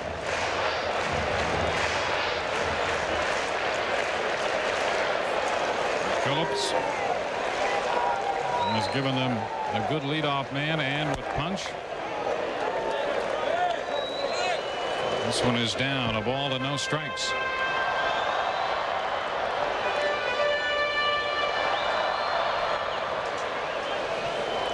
Bottom of the 8th in Anaheim, where the Angels are hoping to gain a playoff with Seattle tomorrow afternoon at the Kingdome. Foul ball, the count is 1-1. The Yankees knocked off Toronto 6-1 to claim the wild card berth in the American League. Meanwhile, Texas defeated Seattle, and that opens the door for the Angels with a victory here to finish in a tie for the division lead, and so they'll go up to Seattle should they win this one and settle the American League West tomorrow. That game will be on ESPN starting at 4:30 Eastern time. And ball 2 to Tony Phillips. In the National League, Houston defeated Chicago 8-7 at Wrigley Field, but it didn't mean anything after all as the Rockies hung on to defeat the San Francisco Giants at Coors Field 10-9 the final there. So the Rockies claim the wild card spot, and they'll be meeting the Braves, and the Dodgers, who had clinched already, take on the Reds. Tony Phillips looks at strike 2, and the count is squared 2-2. And tomorrow Mark Langston is all set to do the pitching for the Angels against Randy Johnson of the Seattle Mariners.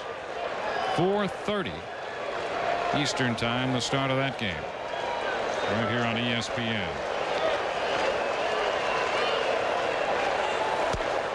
Phillips out on strikes. All of that is based upon the idea that the Angels would win this one, and they're leading 6-2 in the bottom of inning 8. Van Poppel working the 8th inning. Stottlemyre worked 4 innings plus, then Moeller, Corsi, and now Van Poppel. Ace Arcina takes the breaking ball wide, ball 1. A lot of things decided on the last day of the season with the wild card. It's very interesting, especially in the National League, where Houston wins 8-7 first, and then Colorado 10-9 just to hold on to that wild card. It's wild. Turned out to be a wild weekend. When Houston started that series in Chicago, both teams were alive. The Rockies were going home to meet the Giants, and the Dodgers had to go down to San Diego to complete their business, and that has never been an easy chore, but they did it last night. Ace Arcina shoots it up the right field line. That's fair. Baroa makes the pickup. DeSarcina's on his way to second. They will stop Hudler at third. So Gary DeSarcina picks up his first hit of the game. And you know how good a base hit, not only the base hit for DeSarcina, but heads up base running. He is running and going to round first and go to second base, hoping that the throw is drawn to second so Hudler can score. but Baroa throws it in behind him to keep the runner from scoring. So that was very, very good heads-up base running by DeSarcina here. Because here he has a shot at DeSarcina, possibly at second base, and he's trying to get him to throw to second. They wind up in a second and third situation. For Jim Edmonds. And Edmonds takes a strike. He is 3 for 4 with 3 runs scored and a run batted in. He has 105 runs batted in this year.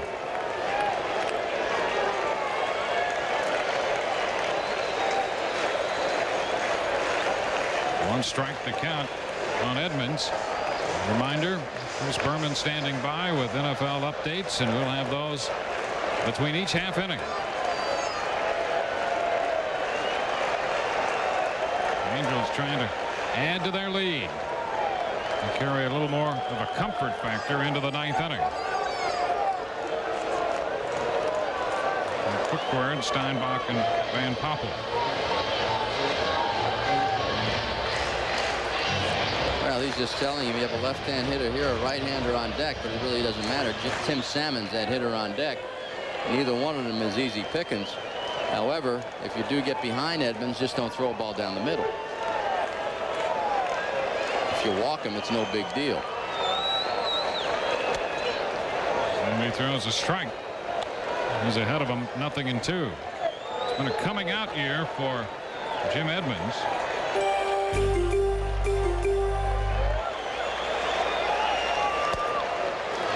It's been dropped slow, 1 ball and 2 strikes.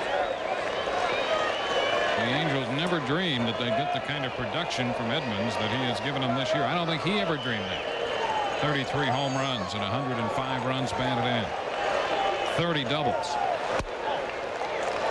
The count is 2-2. And played wonderfully in center field.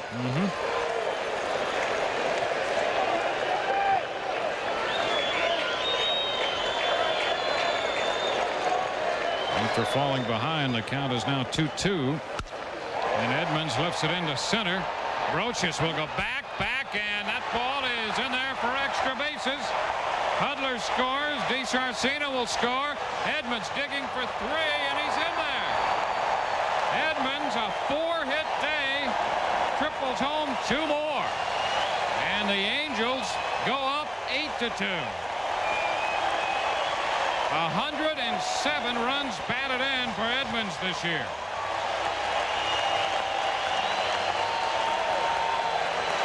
And what has to make Rod Carew smile here, this at-bat started with an 0-2 count.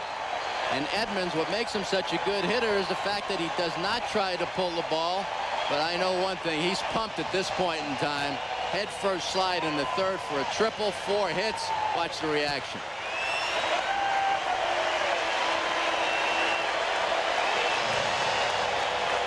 Three runs batted in today for Edmonds.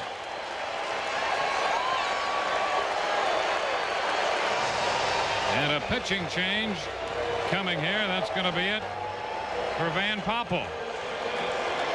So a new pitcher on his way. That's Eckersley. It's an 8-2 game here. Let's go to Chris Berman.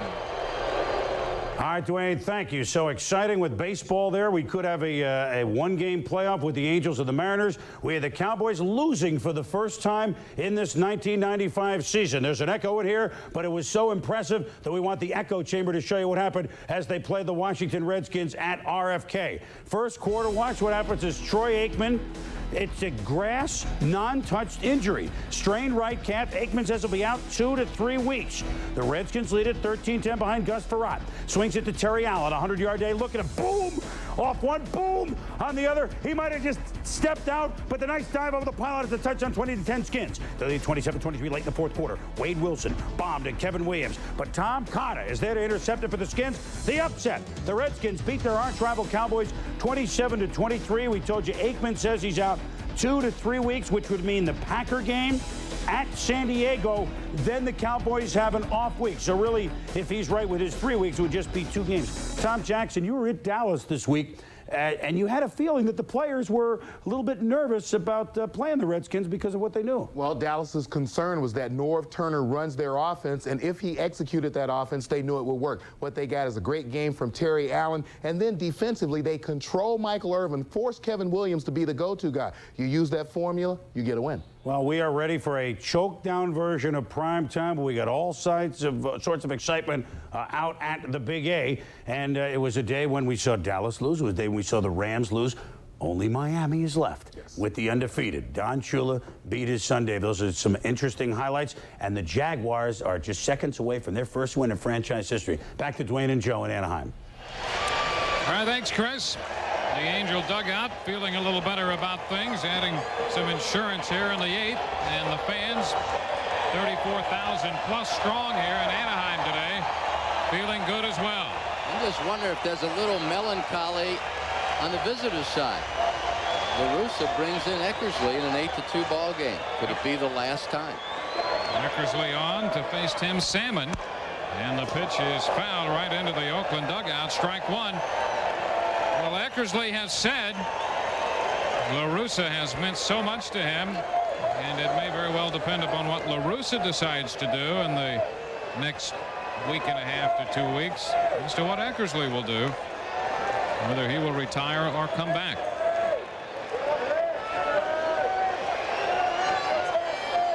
'52nd appearance for Eckersley. The count is 1-1. Saturday, Eckersley set the all-time athletics record dating back to 1901 when he recorded his 524th outing. So he leads all of those in an A's uniform. He goes to first to take care of Salmon, and that retires California.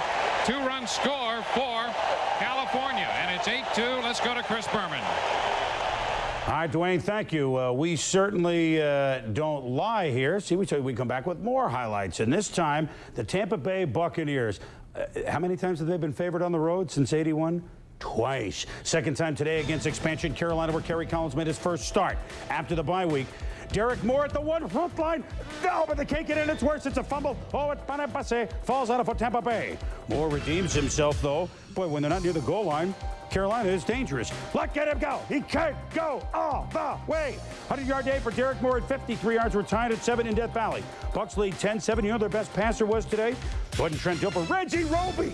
His first career pass sends it to John Shake Your Booty, who does just that. 48 yards, sets up a field goal. 13-7 Bucs at the half. Then the number 1 pick, Kerry Collins, to the former Bill Pete Metzelaars. 13-13 as Casey missed the extra point. Casey Weldon replaced an injured Trent Dilfer, who had a concussion. Weldon played pretty well. 3rd and 16. Late in the 30 hits Jackie Harris, 32 yards. That sets up Weldon over the top. 20-13. Dilfer cheers on his quarterback mate. The Bucs lead it.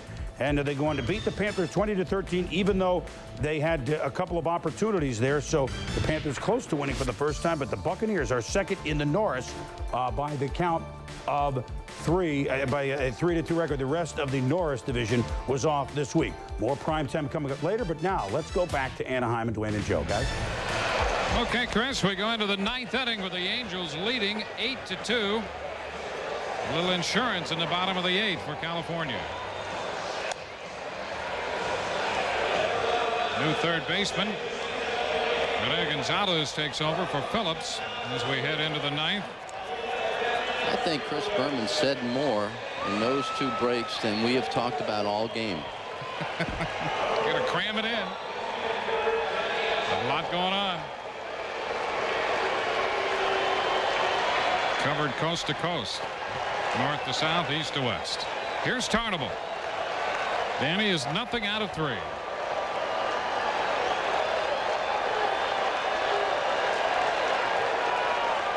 Percival in relief of Finley.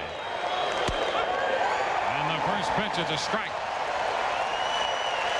So the fans with Percival from the very beginning here in the 9th. And he'll be getting used to this position because he's obviously going to be their closer of the future. Leaves it upstairs. The count is 1-1. 6 runs charged to Stottlemyre, 2 to Van Poppel in the 2/3 of an inning he worked. That's off the plate, says Richie Garcia. 2 balls and a strike. There's some smiles in that California bullpen. Lee Smith in behind Rich Monteleone. And John Habian. This one foul right back onto the screen, and the count is 2-2. You know, Dwayne, baseball is full of all kinds of cliches. Other sports are too. And a manager's favorite one is we play them 1 game at a time. Well, this was that game they were talking about. That's right. It all came down to this 1 game. And the Angels are on the verge of moving into Seattle. All 3. So the count goes to 3 balls, 2 strikes. And you have to tip your hat to that man. If the lead holds up, they needed to win 5 games in a row in order to play on Monday. It's been a roller coaster ride for the Angels and Marcel Latchman. Tartable draws the walk. So the right-hander Percival gives up a walk, and here's the way it breaks out. The Yankees win the wild card, and in the American League West, Seattle at the moment a half game on the Angels. The Angels 3 outs away from finishing with an identical record, and that means the Angels will go to Seattle to meet the Mariners tomorrow. And if this one closes out the way it appears that it will, ESPN will have that game at 4:30 Eastern time. Baseball tonight will precede the game at 4 o'clock. There's Paquette swinging through the first pitch from Percival, strike 1. Paquette is nothing out of 2. He has looked at 2 call third strikes today. He walked back in the 5th inning. And all you're concerned about is the batter. You're not holding the runner at first base. He means nothing. Just go for the hitter. And it's fouled back. 0-2. Paquette at the moment is 1 for his last 34. NFL Primetime will be next, immediately following our game here in Anaheim.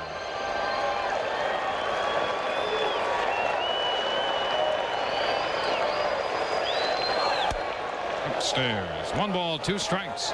And it's Allison's job just to make sure that Percival keeps his feet on the ground. You know, you get a little pumped in this situation. First time he's been in this role where he is going to put the finishing touches on the season, basically, to go to, it's not really postseason, but the extra playoff game. And he goes to 2-2 to Paquette.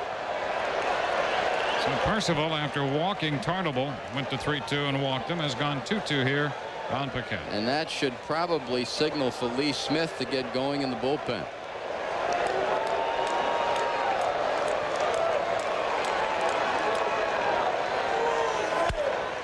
Paquette pops it up, but it's going to carry into the seats, so it's out of play. Percival, the 26-year-old right-hander, and there he is, Lee Smith, the veteran, starts to throw in the Angels bullpen.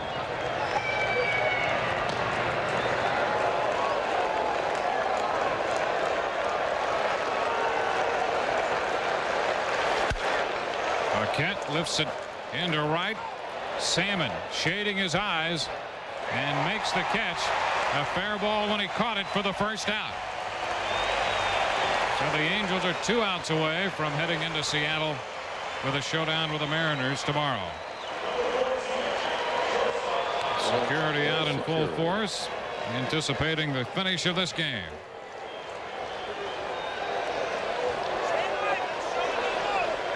He's doing a little anticipating himself. The Cowboy Gene Autry. Certainly would like to get him back in the saddle again and go to postseason, wouldn't you? Yes, absolutely. Mike Bordick. Pitch is outside. NFL Primetime coming up right after our game, so stay with us. We'll bring you up to date on all the highlights from the NFL. Bordick.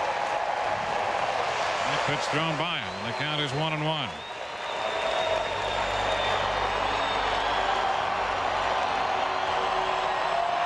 Bordick is hitless today, the number 8 hitter in La Russa's lineup.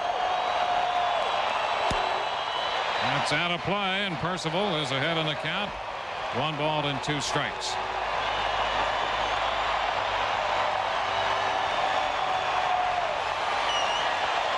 The Angels on the verge of winning their 5th in a row to finish even with Seattle.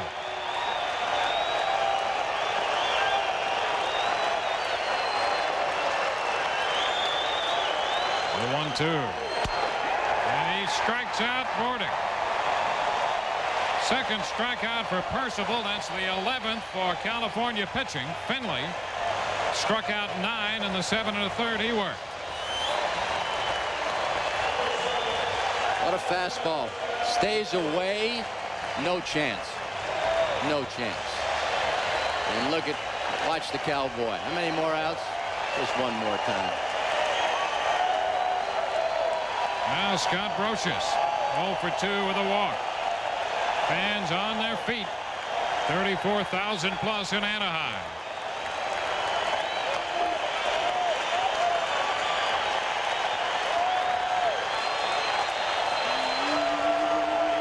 The pitch to Brocious is a strike. This crowd responding pitch by pitch.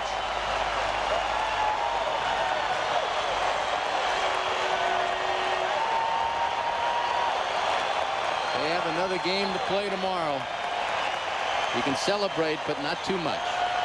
Langston and Johnson, the matchup in Seattle. What a breaking ball. No chance for Brocious. 2 strikes the count.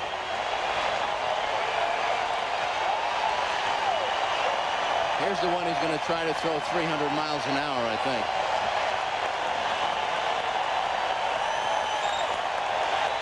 Oh, 2. Percival to Brocious. And he throws it high. 1 ball, 2 strikes. A touch of that rosin bag. Calm himself just a bit.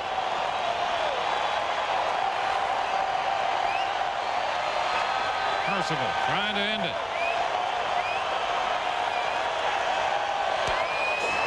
And Brocious prolongs the agony with a foul ball. Count still 1-2. Texas beats Seattle. California on the verge of defeating Oakland. That sets up the playoff game tomorrow in Seattle. We'll have it on ESPN at 4:30 Eastern. The 1-2 again.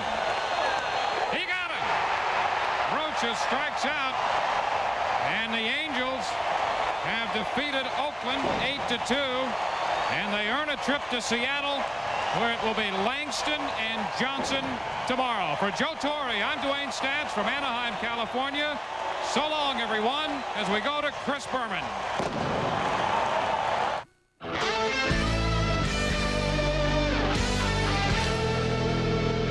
I would say a rather intriguing afternoon here on ESPN. Would you not? Hi, everybody. I'm Chris Berman, along with Tom Jackson and Bill Judge Lance Pito for this shortened edition of ESPN's NFL Primetime. Stay with us. Lots to show you. Why don't we start with a father-son relationship? Father Don had won 341 games in regular and postseason going into Miami's game at Cincinnati. Son David had won 13. A family affair at Riverfront in Cincinnati. And here we go. Dave Shula facing his dad, the more famous coach in the family. Dolphins lead at 3-0 in the second quarter, and Jeff Blake wants to fake play action to Carl Slim Pickens. 10 straight games, Pickens has caught a touchdown pass, Tom. Yeah, and as we watch the inside of that Dolphin defense, triple spot shadowed right there. Look at the effect that the fake had on him. They step up. Carl Pickens gets to the back of the end zone. Easy catch. Now the clock winding down. Dan Marino to Eric Green. A big factor today. Had 7 catches for 91, 10-7 Dolphins. That lead at 13-10 at the half. Late in the third quarter, same score. Here comes Cincinnati. And does Jeff Blake throw the highest footballs? It's right there to Carl Pickens. A touchdown, and Cincinnati leads it 17-16 after 3. Stoyanovich had 4 field goals. It's 19-17 Dolphins. Blake fakes the sneak. It's the swing lateral to Harold Green for 5 yards. 2 plays later, Blake to the former Charger. Eric sleeping with the enemy. Puts a nice move on and a first down of 15 yards. 5 plays later at the Dolphin 10. Blake to Pickens. We told you he trails only Rice with 13. Buddy Dial and Crazy Leg Hurst with 11. Don Shula not impressed with that record because the Bengals lead 23-19. They missed the 2-point conversion. Pickens 9 for 117, 3 touchdowns. But Miami, though, 3 minutes to go. Marino pressured by Todd Kelly. Is this a safety? But they don't get it, Tom. David Shula's upset. Dolphins at their 49. 4 plays later, Randall Hill, is he in? David Chula makes the call, but he doesn't get the call either. 5 plays later, that drive continues. Marino over 400 yards passing. O.J. McDuffie at the flag. Touchdown, 26-23 Miami. Yeah, and Roger Jones does a good job defending McDuffie here. The only thing he doesn't do is get up in the air, and you want to get at that ball at its highest point, whether you're a defender or a receiver. So Marino's going for 450 yards, but the Bengals and Jeff Blake with a minute to go have a shot. Blake back to pass to the normally reliable Pickens, but it's tipped first. He bobbles. Yeah, no, he doesn't hold on. Bengals call timeout. Then Blake. Very reliable Pickens down to the 26 with 8 seconds to go. Doug bats in the Pelfrey. Missed a long field goal earlier this year with a chance to send it in overtime. Last year is pretty reliable. Pelfrey, 44. It's no good. It's no good. The Bengals had the shot, but Don Shula wins by 3 over son David. And a poignant scene at the center of the field. Boy, those Bengals are game. At least they come with an attitude, as does Washington. These young teams may not win all the time, but they come with an attitude. The Dolphins win at 26-23. Marino had 6 guys catch passes for at least 50 yards. He had 450 of them. Patriots and the Falcons in Atlanta. Drew Bledsoe was the emergency quarterback today. He's hurt. And Scott, well, we're not dumb, but we can't understand. He doesn't throw like a woman. He throws like a man. It's Zolak. Z-O-L-A-A-K, Zolak. And he hits Vincent Ultimate Frisbee. 71 yards. Let him go. But he's tripped up by Robert Davis, which sets up just short a rare scene. Oh, my goodness, the Patriots are getting in the end zone for the second time this year. This guy's both touchdowns. Curtis Martin, 7-3, New England. Falcons down 7-6. Ironhead Hayward. And look at him move into the end zone. The Falcons had a 2-point conversion. They lead at 14-7.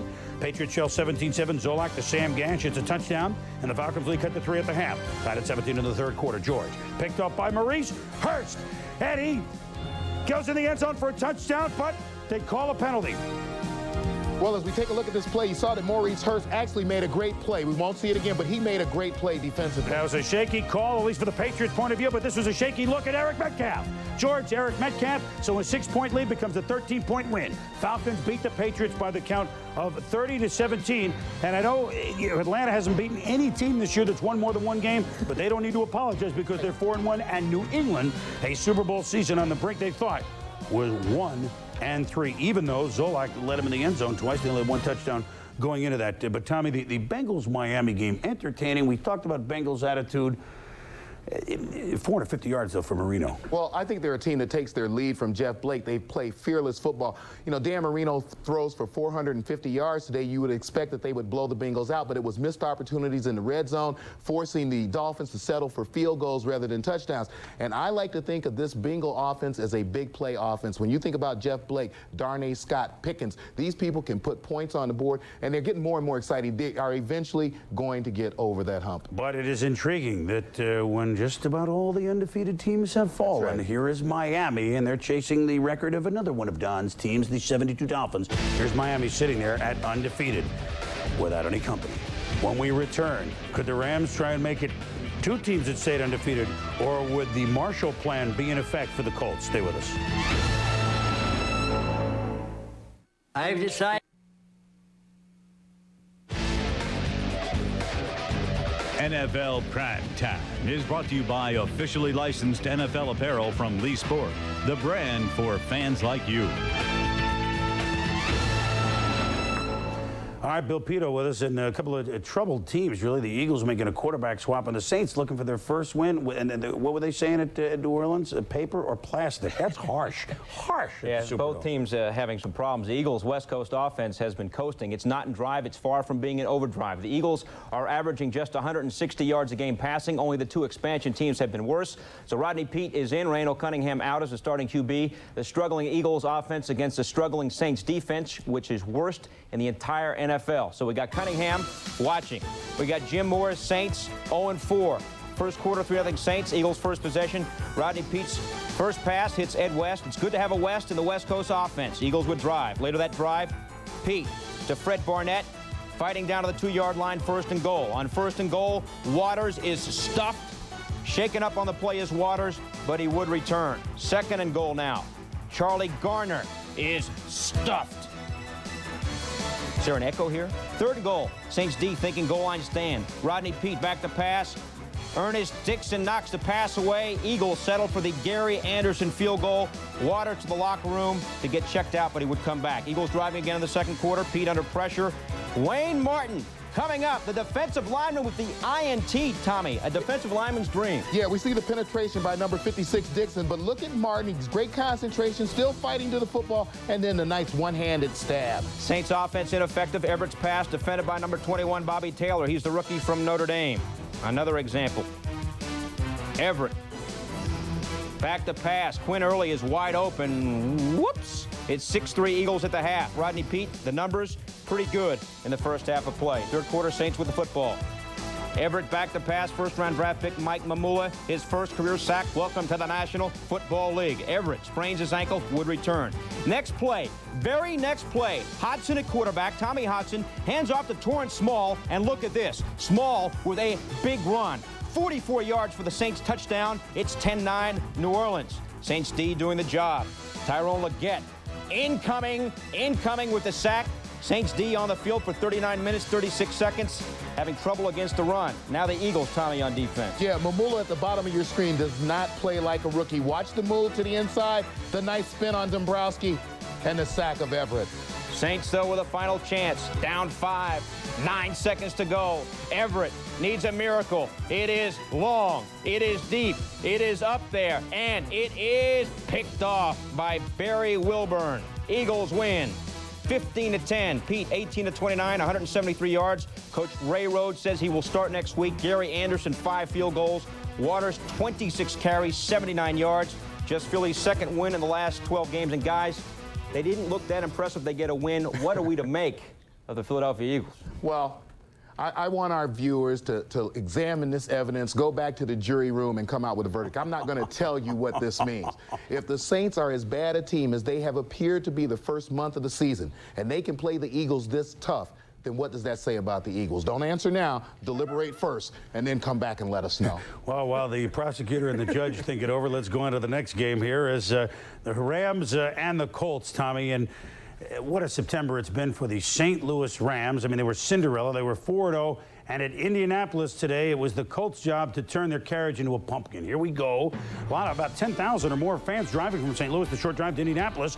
Marshall Faulk has yet to get on track this year, and the Rams certainly been on track. Chris Miller, he's unconscious. Watch this pass to the Reverend Isaac Bruce. Can he stay on his feet to get in the end? No! To the 6-yard line, a 72-yard pickup.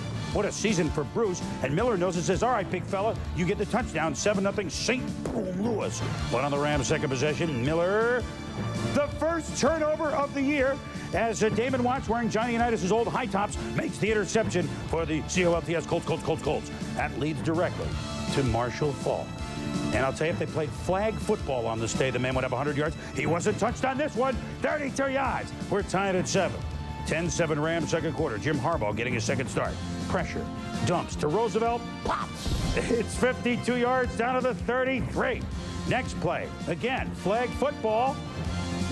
Marshall Faulk, he's just through the line, and he's gone. The second-year player is gone. Touchdown Colts, 14-10. Tom, what do you have? Yeah, this is why you always have to be under control when you're coming at Marshall Faulk. You're going to see Shane Conlon, who's shadowed right there. They look like they're on a collision course, but Conlon leaning forward, out of control.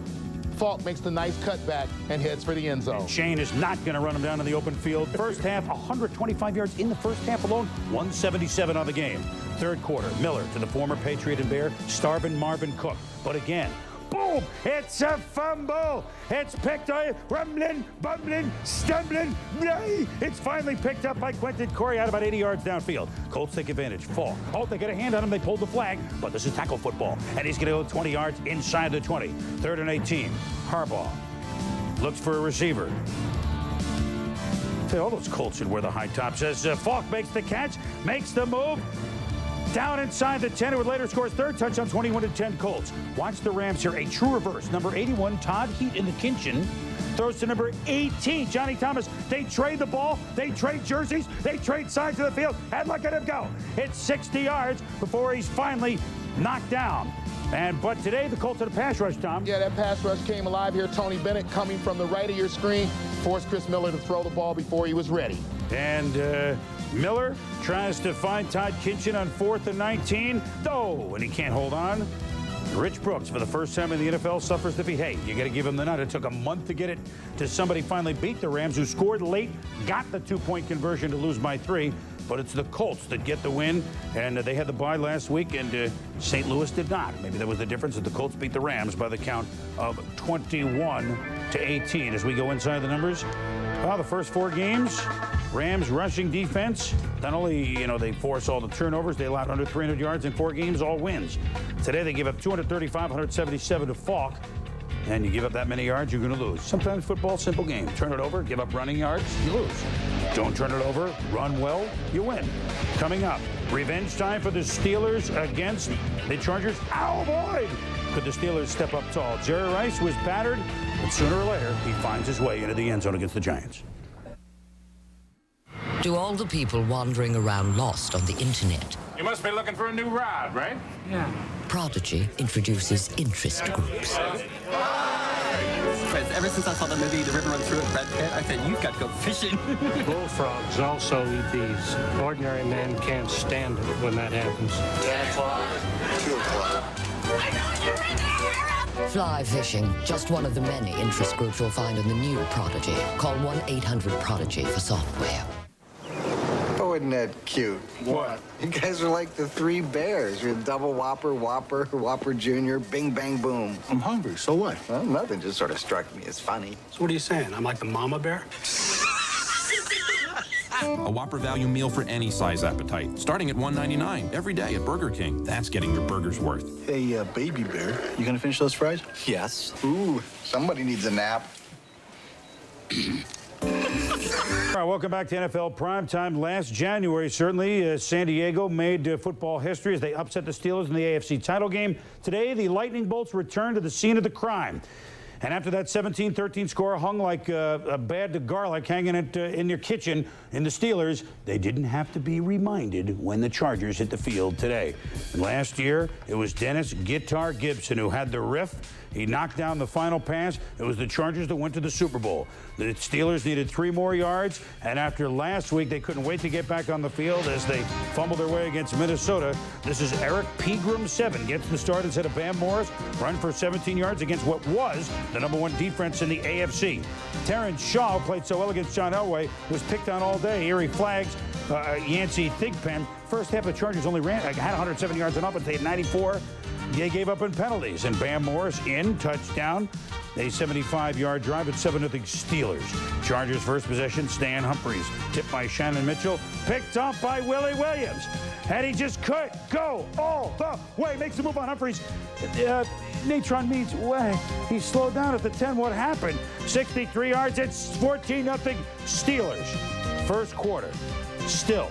Humphries passed Alfred Papunu platter off his plate, intercepted by Alvoid.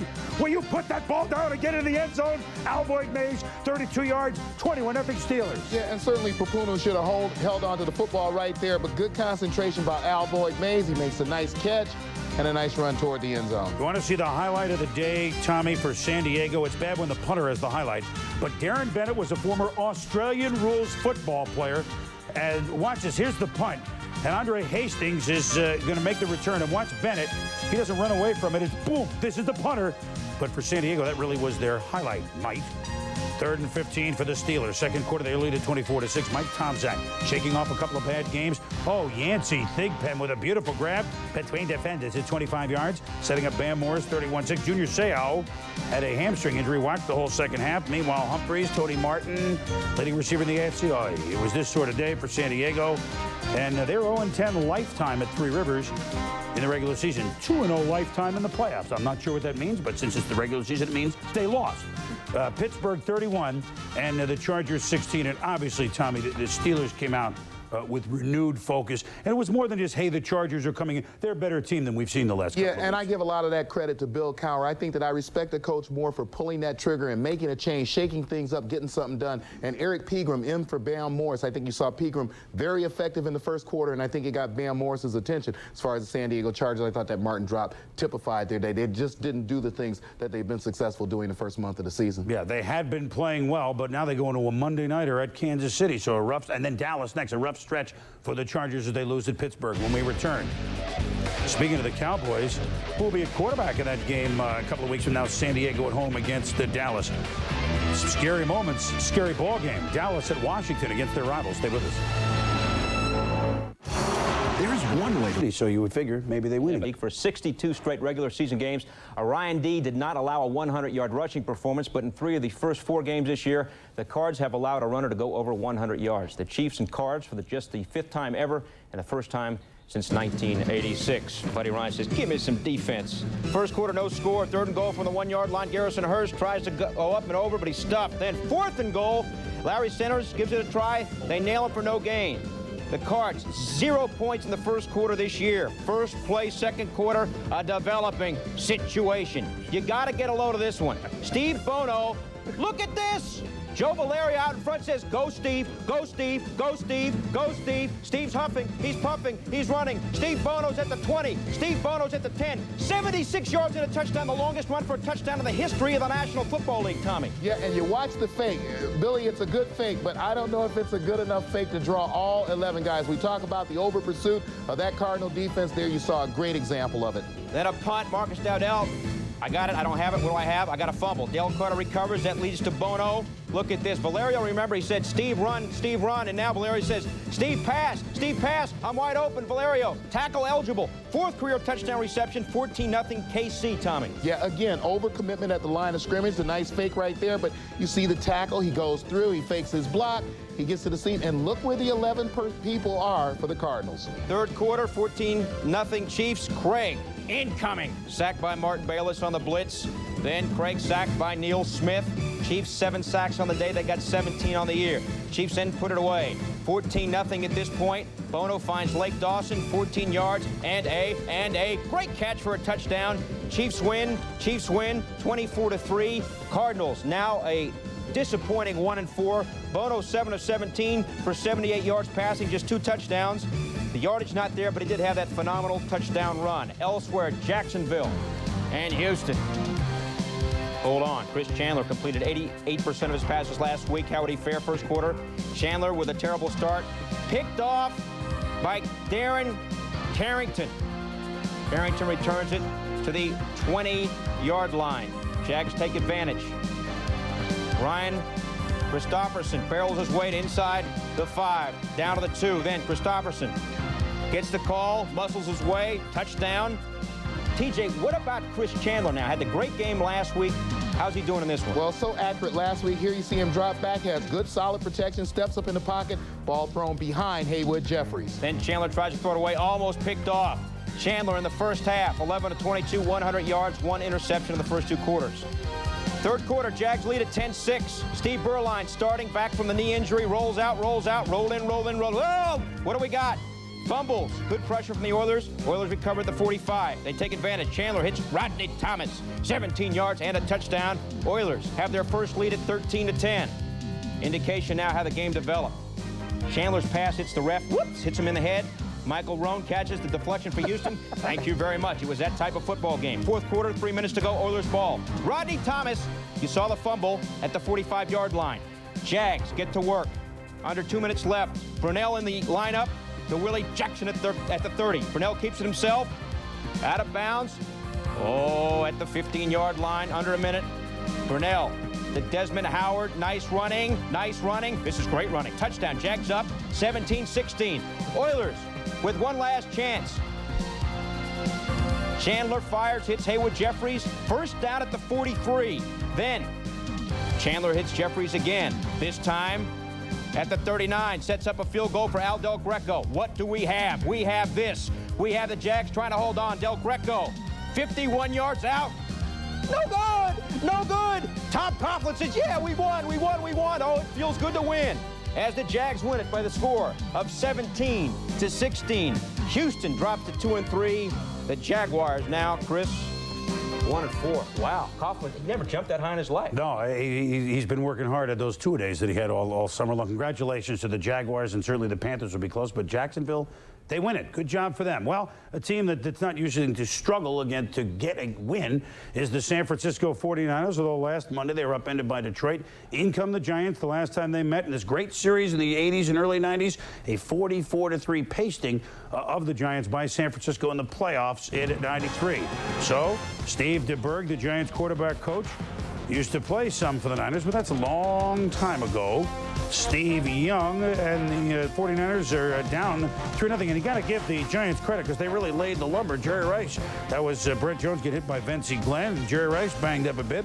Giants were ready as Steve Young was knocked backward. Very physical game. Then 3rd and 3, Young scrambles, finds Derek Lavelle, and a nice run for a first down. Young to Rice, and watch Phillippe Sparks upend Jerry, and he was stunned. He stayed down left for a play. Same drive, Lavelle is going to take the handoff of the 20, make a move inside. Some tough yards inside the 10 to the 7. Sets up the big fullback, William Floyd. Second-year man touchdown, 10-3 Niners late second quarter. And things not working for Berkeley. Changing the tape, I guess. Herschel Walker, a 3-yard run. And why do we show a 3-yard run? Because Herschel, one of the few, over 15,000 yards, all-purpose yards. Congratulations to Herschel. Less than 2 minutes ago, Dave Brown, incomplete. Niners call a timeout. They want the ball back. Another incompletion, and it's worth it. They do this. They gamble. So less than a minute to go. George Seifert's squad is 4th and 3, and it's Young to Rice, and he goes down again, is upended hard. Interference called on Jesse Campbell, and it's a first down. Rice comes back. Young to Rice, 15 yards, a touchdown. You just can't keep him out of the end zone. He is just 55, Tom, to 200. Yeah, you watch Jerry Rice right there as he runs through the zone, and the last guy in it, Jesse Campbell, doesn't react fast enough. Jerry Rice right there. You can see he expected to get hit just as he caught the ball, and he didn't. That was the 16th straight game that Young has thrown a touchdown pass. Second half, Dave Brown is going to be picked off by Ken Norton. Sheila McCray leading interference. Cardi sets up a field goal. It's 20-3. See, I can do that for the Niners, too. Then the Giants might have drive. Brown to Chris Callaway. Nice catch. Howdy. Impressive. Same drive. Pitch to Rodney Hampton. Hampton had a rough day. 12 carries, 13 yards. Left with a hand injury. Nothing going right for Dan Reeves, Tom? Yeah, you watch here. You see the great new attitude. Dennis Brown down on the ground, but watch him get up, come back around, and make a play. That's hustle. And then bad news for the Giants. Hampton, now the update. Well, we're not sure about Hampton. MRI, well, for Hampton, we heard a metacarpal. We heard a broken hand. We don't know yet, so we'll have more news on that tomorrow. As for Steve Young, an MRI on the shoulder, which he had hurt during the Atlanta game. Yes, that's tomorrow, and the 49ers beat the Giants 20-6. Cowboys and the Redskins, one of the best rivalries. These are the two best rivalries. Giants and the Niners, Cowboys, Skins. Norv Turner, he had a heck of a night. He came over a couple of years ago from Dallas, signed some 4 ex-Cowboys, but I'll tell you what, he didn't like to see this as Troy Aikman gets hurt, and he wouldn't even hit. It's not AstroTurf. He catches his right foot in the turf, strained calf muscle. He told our reporters at the game, says he'll be out 2 to 3 weeks. That means 2 games, and then Dallas has a bye. So while he's out, Wade Wilson incomplete to Kevin Williams. Ineffective first half for Wilson, but he's rusty, obviously. Redskins take over. Gus Frerotte could run for election in Washington and win it, but not right here. Darren Woodson picks it up, and he got go all the way. 37 yards, 10-3 Dallas. After a 63-yard kickoff return by Brian Mitchell. The play action at Terry Allen. Mark Logan, the former Niner, touchdown, and it's 10-all. Dion says, well, in a couple weeks, I'll be in there to help. Redskins lead at 13-10. Gus Frerotte to the second-year man from the Temple Owls, Leslie Shepard. A beautiful bobbling catch. Same drive, just 25 seconds ago in the first half. Frerotte swings to Allen. Look at Dixon Edwards come in for 1 tackle. And then, Tommy, this is one heck of an effort to get in the end zone. Yeah, you know, a lot of people talk about the fact that his left foot was out, but what an effort to get the ball. And who could have spotted that at full speed? Well, they did not. A great effort to get around the pylon. At least Monty Coleman, the 3 Super Bowl rings with the Skins. Now linebacker coach says we got to stuff Emmett. You know what? They did a pretty good job, although Emmett did run for 95 yards, had 8 more catches for 38. But eerie stuff. Kate Taylor recovers for the Redskins. A rare fumble for Emmitt Smith, who Mr. Smith went to Washington and fumbled. Terry Allen, touchdown. 27-10, Washington, a major upset in the brewing. Allen, 121 yards rushing. Very few guys gain that against that Dallas defense. Wilson, though, came alive in the second half. Hit Kevin Williams. They were determined to make Kevin Williams the guy, as the Skins did a nice job at Michael Irvin. 34-yard pass to Williams. This is a great play. Kevin Williams, a nice stutter step about 8 yards down the field. Darrell Green bites, but it still has the speed to recover. Great coverage, but look at the nice pass by Wilson. 3 plays later. 1st and 10 from the 28 here. Michael Irvin makes a nice catch in traffic, touchdown. It's a 27-20 game, and Troy Aikman says, all right, this is what we're going to do. And Wilson listens, hits Irvin for a first down. Tom, and this time, he's looking back to Kevin Williams on the next play. Yeah, he does a great job of looking away to his right, but when he comes back, he starts to pump Darrell Green way too quick. Might have the right hand on the back of Williams. Wasn't called. 4th and goal from the 5 with 4:23 to go down by 7. They kick a field goal. So it only cuts it to 4. Even Norv's probably surprised that Dallas didn't go for it. With 50 seconds to go, the drive finally stalls for Washington as they go for it on 4th down, and the Cowboys take over. 11 seconds left. Wilson to Williams, but Tom Carter, former number 1 pick Notre Dame, picks it up. And Troy Aikman, Norv Turner, very good friends. Norv wishing Troy a speedy recovery. And Aikman saying, did you have to do it to us, Norv? But he did, and an impressive win for the Redskins. Redskins showing a lot of guts, and the old rivalry is alive, folks. 27-23. The Redskins give the Cowboys the first loss of the season.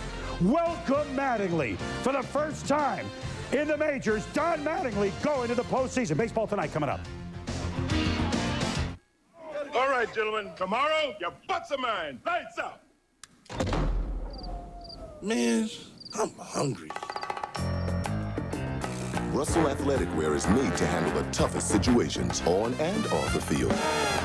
Broncos and the Seahawks. Dennis Erickson, the Seahawks. Well, not his fault, but they're 4-22 in the division since 1992.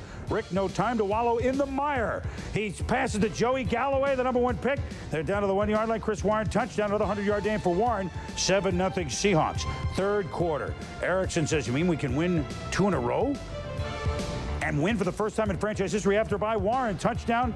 Oh, boy, the Seahawks and Elway and company have only 1 touchdown in 2 weeks. The Seahawks beat the Broncos 27-10. Carolina was tough, but Casey Weldon came off the bench to replace an injured Dilfer, and the Buccaneers win as a road favorite, my goodness, at Carolina 20-13. Hope you like the homogenized version of NFL Primetime. For Tom and Bill, I'm Chris Bremer. Thanks for watching Baseball Tonight. Next, see you in Seattle.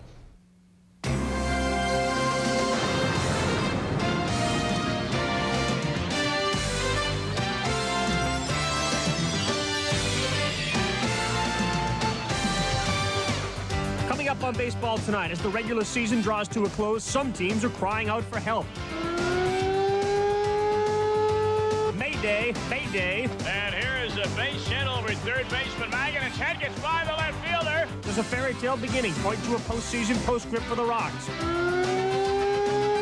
Aye, Captain, who will right the Mariners' sinking ship? And who will ignite the Yankees' march to the playoffs? We'll review and preview the playoff picture on Baseball Tonight next.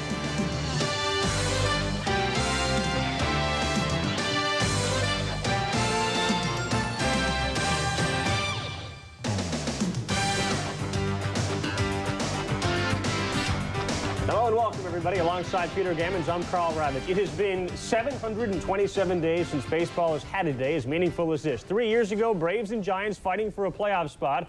Actually, the Dodgers and Giants played on ESPN. Today, Yankees, Angels, Mariners, Astros, and Rockies, all meaningful, all on ESPN. Big day. You know, Carl, I never thought I was going to like the wild card much, but this last day, games won and lost, Colorado and Houston, the way they fought, and this whole Angels-Mariners thing to come down now to Mark Langston having to go back to Seattle to pitch against the guy for whom he was traded, Randy Johnson. It's wonderful. Peter Gammons converted. No meaningless games for the Mariners this season. The Seattle seesaw ride of 95 was down last night.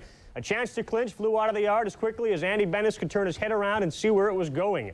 Lou Piniella, like Buck Showalter, a lot of managers making decisions today. Pitching, he goes with Tim Belcher on 3 days rest. Consider this a postseason game. Belcher 4-0 lifetime in the playoffs. Dennis didn't get it done yesterday. What about Belcher? What about Junior looking for his first postseason berth? Facing Kenny Rogers, who's been solid. Vince Coleman, How solid is the wrist? Johnny Oates has to check the depth chart. Trainer comes out. Rogers stays in. The Rangers give him some support. In the first, Mickey Tettleton on a belcher fastball. A 3-run home run. His 32nd. 3-0 Rangers. Mariners try to answer back in the second. Buhner, his 40th. And the Mariners now down only 3-1. Bottom of the fourth, same score. Runners on second and third. Pagliarulo to center. Ivan Rodriguez is going to try to score from second. Griffey's throw right on line. Dan Wilson can't hang on to it. And just 2 minutes earlier, he had made a great play at the plate. Tino Martinez chases a curve. Rogers gets it done. The rest is quite fine. 6 strong innings. Texas beats Seattle 9-3. The Mariners have lost 2 in a row now by a combined score of 18-5. Belcher, like Bennis, failed to do anything. Rogers, on 3 days rest, rock solid. Edgar Martinez, 2 for 4, his average at .354. Buhner finishes the season with 121 RBIs and 122 hits. Best RBI to hits ratio in baseball history. But history will judge the Mariners harshly if they fail to get the job done. The Angels are by no means going to roll over and die. I mean, they got a good ball club. They swing the bat well, and I like my chances with Randy pitching. But, you know, in the meantime, we got to go out and score runs, give them some good defensive support, and just come out and play some hard ball. We've come back all year. There's nothing to come back from. We're still in first place. We want to go back to our place, and not that we wanted to, but that we have no choice. But I think it'll be great for us to do it at our home park, you know, in front of our own crowd, and I look forward to it. So I was telling the guys as we came back in, we look forward to go back home now, and the beer tastes better at our place. We look forward to celebrate in front of our own crowd. Well, the Angels, they got their help, but they helped themselves. You got to believe that's been a motto. Chuck Finley 0-2 against the A's this year, up 2-zip in the second. Steinbach to center. Finley, number 15 for Steinbach. The A's trail by 1, 2-1 Angels. Angels, the 3-4-5 hitters. Did they show up? Chili Davis, bottom 3 to center. Tim Salmon scores 86 RBI for Davis. 4-1 Angels, and since they've started winning, those guys have continued to hit again. Top of the 8th, 6-2 Cal. The A's with a man on first. 1 out, Brent Gates at the plate. Percival, Pete, JT Snow. He throws to second, it's high. It pulls DiSarcina off. Everybody's safe, but boy, Percival's been a great story, Pete. He has been. I mean, he's right after Andy Pettit. He's been the best rookie pitcher in the league. He is so much a key, more important really than Lee Smith to see. Great pitch to strike out Steinbach, which makes Mr. Finley rather happy. Bottom of the 8th, more Angels with 2 on. Edmonds to center. Tudler and DiSarcina were on.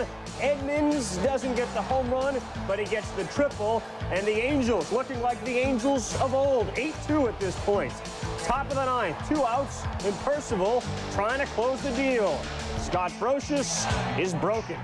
Angels win it by a final score of 8-2 as Autry gets a little hand and the Angels give hands to the team. 8-2 your final. They pound out 14 hits. Look at the hitters. Salmon, 3 for 5. Edmonds, 4 for 5. Davis had that huge hit. Let's give the Angels credit. They were down, but there was nobody there throwing in the towel. I mean, we could have given up a few days ago and let this thing slip away, but we haven't. We showed a lot of courage, showed a lot of character, and we have a chance to go out and win this division and more. The record, the Angels turn around, you bet. From the 16th to the 26th, they went 9-28. Since then, what a way to finish. 5-0. The batting average, and we talked about their key hitters, .319. Runs per game, they double it, and the ERA sliced by 1/3. That's winning baseball. Don't forget, Baseball Tonight. We got you covered. 4 o'clock Eastern, a special edition of Baseball Tonight.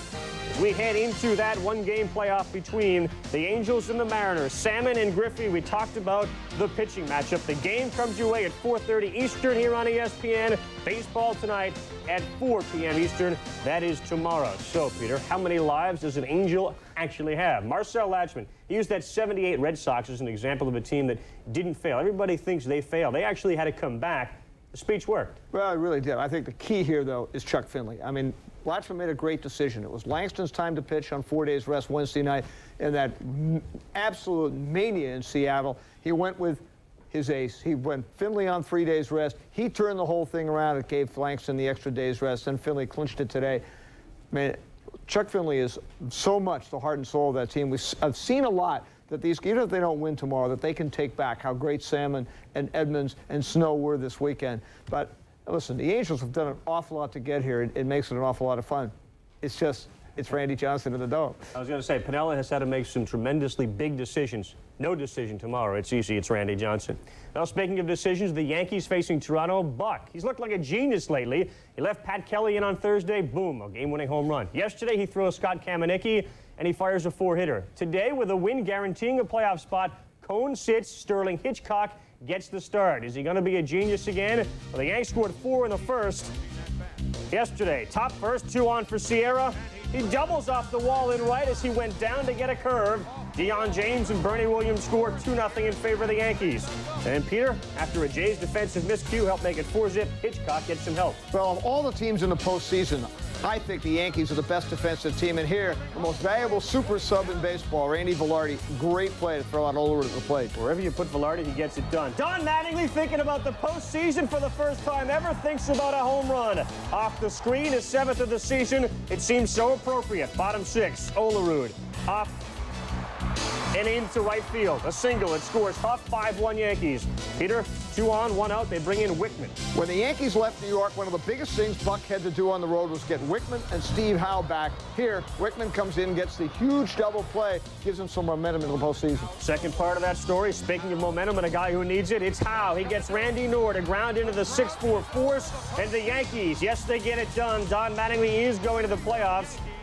And it seems as if Paul Beeston's going to the playoffs as well when you look at the celebration with George Steinbrenner in the box, but it's the Yankees. There were fireworks that went off at Skydome as the Yankees get the wild card. 6-1 the final. The Yanks win their 5th straight and 11th in their last 12. Buck Showalter, he comes up aces again. Hitchcock holds the Jays to 1 run in 5 1/3. No champagne in the locker room. A lot of guys actually watched the football Giants on TV, but everybody felt pretty good for Donnie Baseball. Just so excited about, us doing what we've been doing down the stretch. We've been playing great baseball, and this team has stayed together, and it's been very important to what we did, and it feels great. Tonight we're gonna celebrate and have a good time tonight and relax and be ready to go. We know we haven't gotten anywhere yet, but to make it's been such an accomplishment for this team. Our guys have been playing at such a every pitch do or die situation for a month now. To finally be able to see them go out on the field and let their guard down and let their emotions run free, I'm just real proud of them and happy for them, because I know how hard they've worked to get here, and they haven't given up on themselves. Those people that say, well, the wild card's taking something from baseball, are you kidding? It's the most exciting part of this season so far, is the wild card. Well, Buck Showalter says he thought about using a let's win one for Donnie speech before the game, but he opted against it. Another brilliant move. Mattingly's streak of not going to the postseason is over. It is now Mickey Tettleton's crown to shed. All right, so only one AL playoff matchup is set. We do know that Boston will open at Cleveland on Tuesday. The Wild Card Yanks will host the winner of the Angels and the M's, and don't forget that game can be seen on ESPN tomorrow at 4:30 Eastern. Well, the Yankees could not have faced a more friendly opponent. They finished 12-1 against the Jays this season. I think Paul Beeston asked Steinbrenner if there was anything else he could do for him, and George said, you know what, Cone is more than enough, thank you. A positive story. The Yankees, a negative, the Blue Jays. Well, the Blue Jays really have been horrible. I mean, it's kind of an incredible streak here.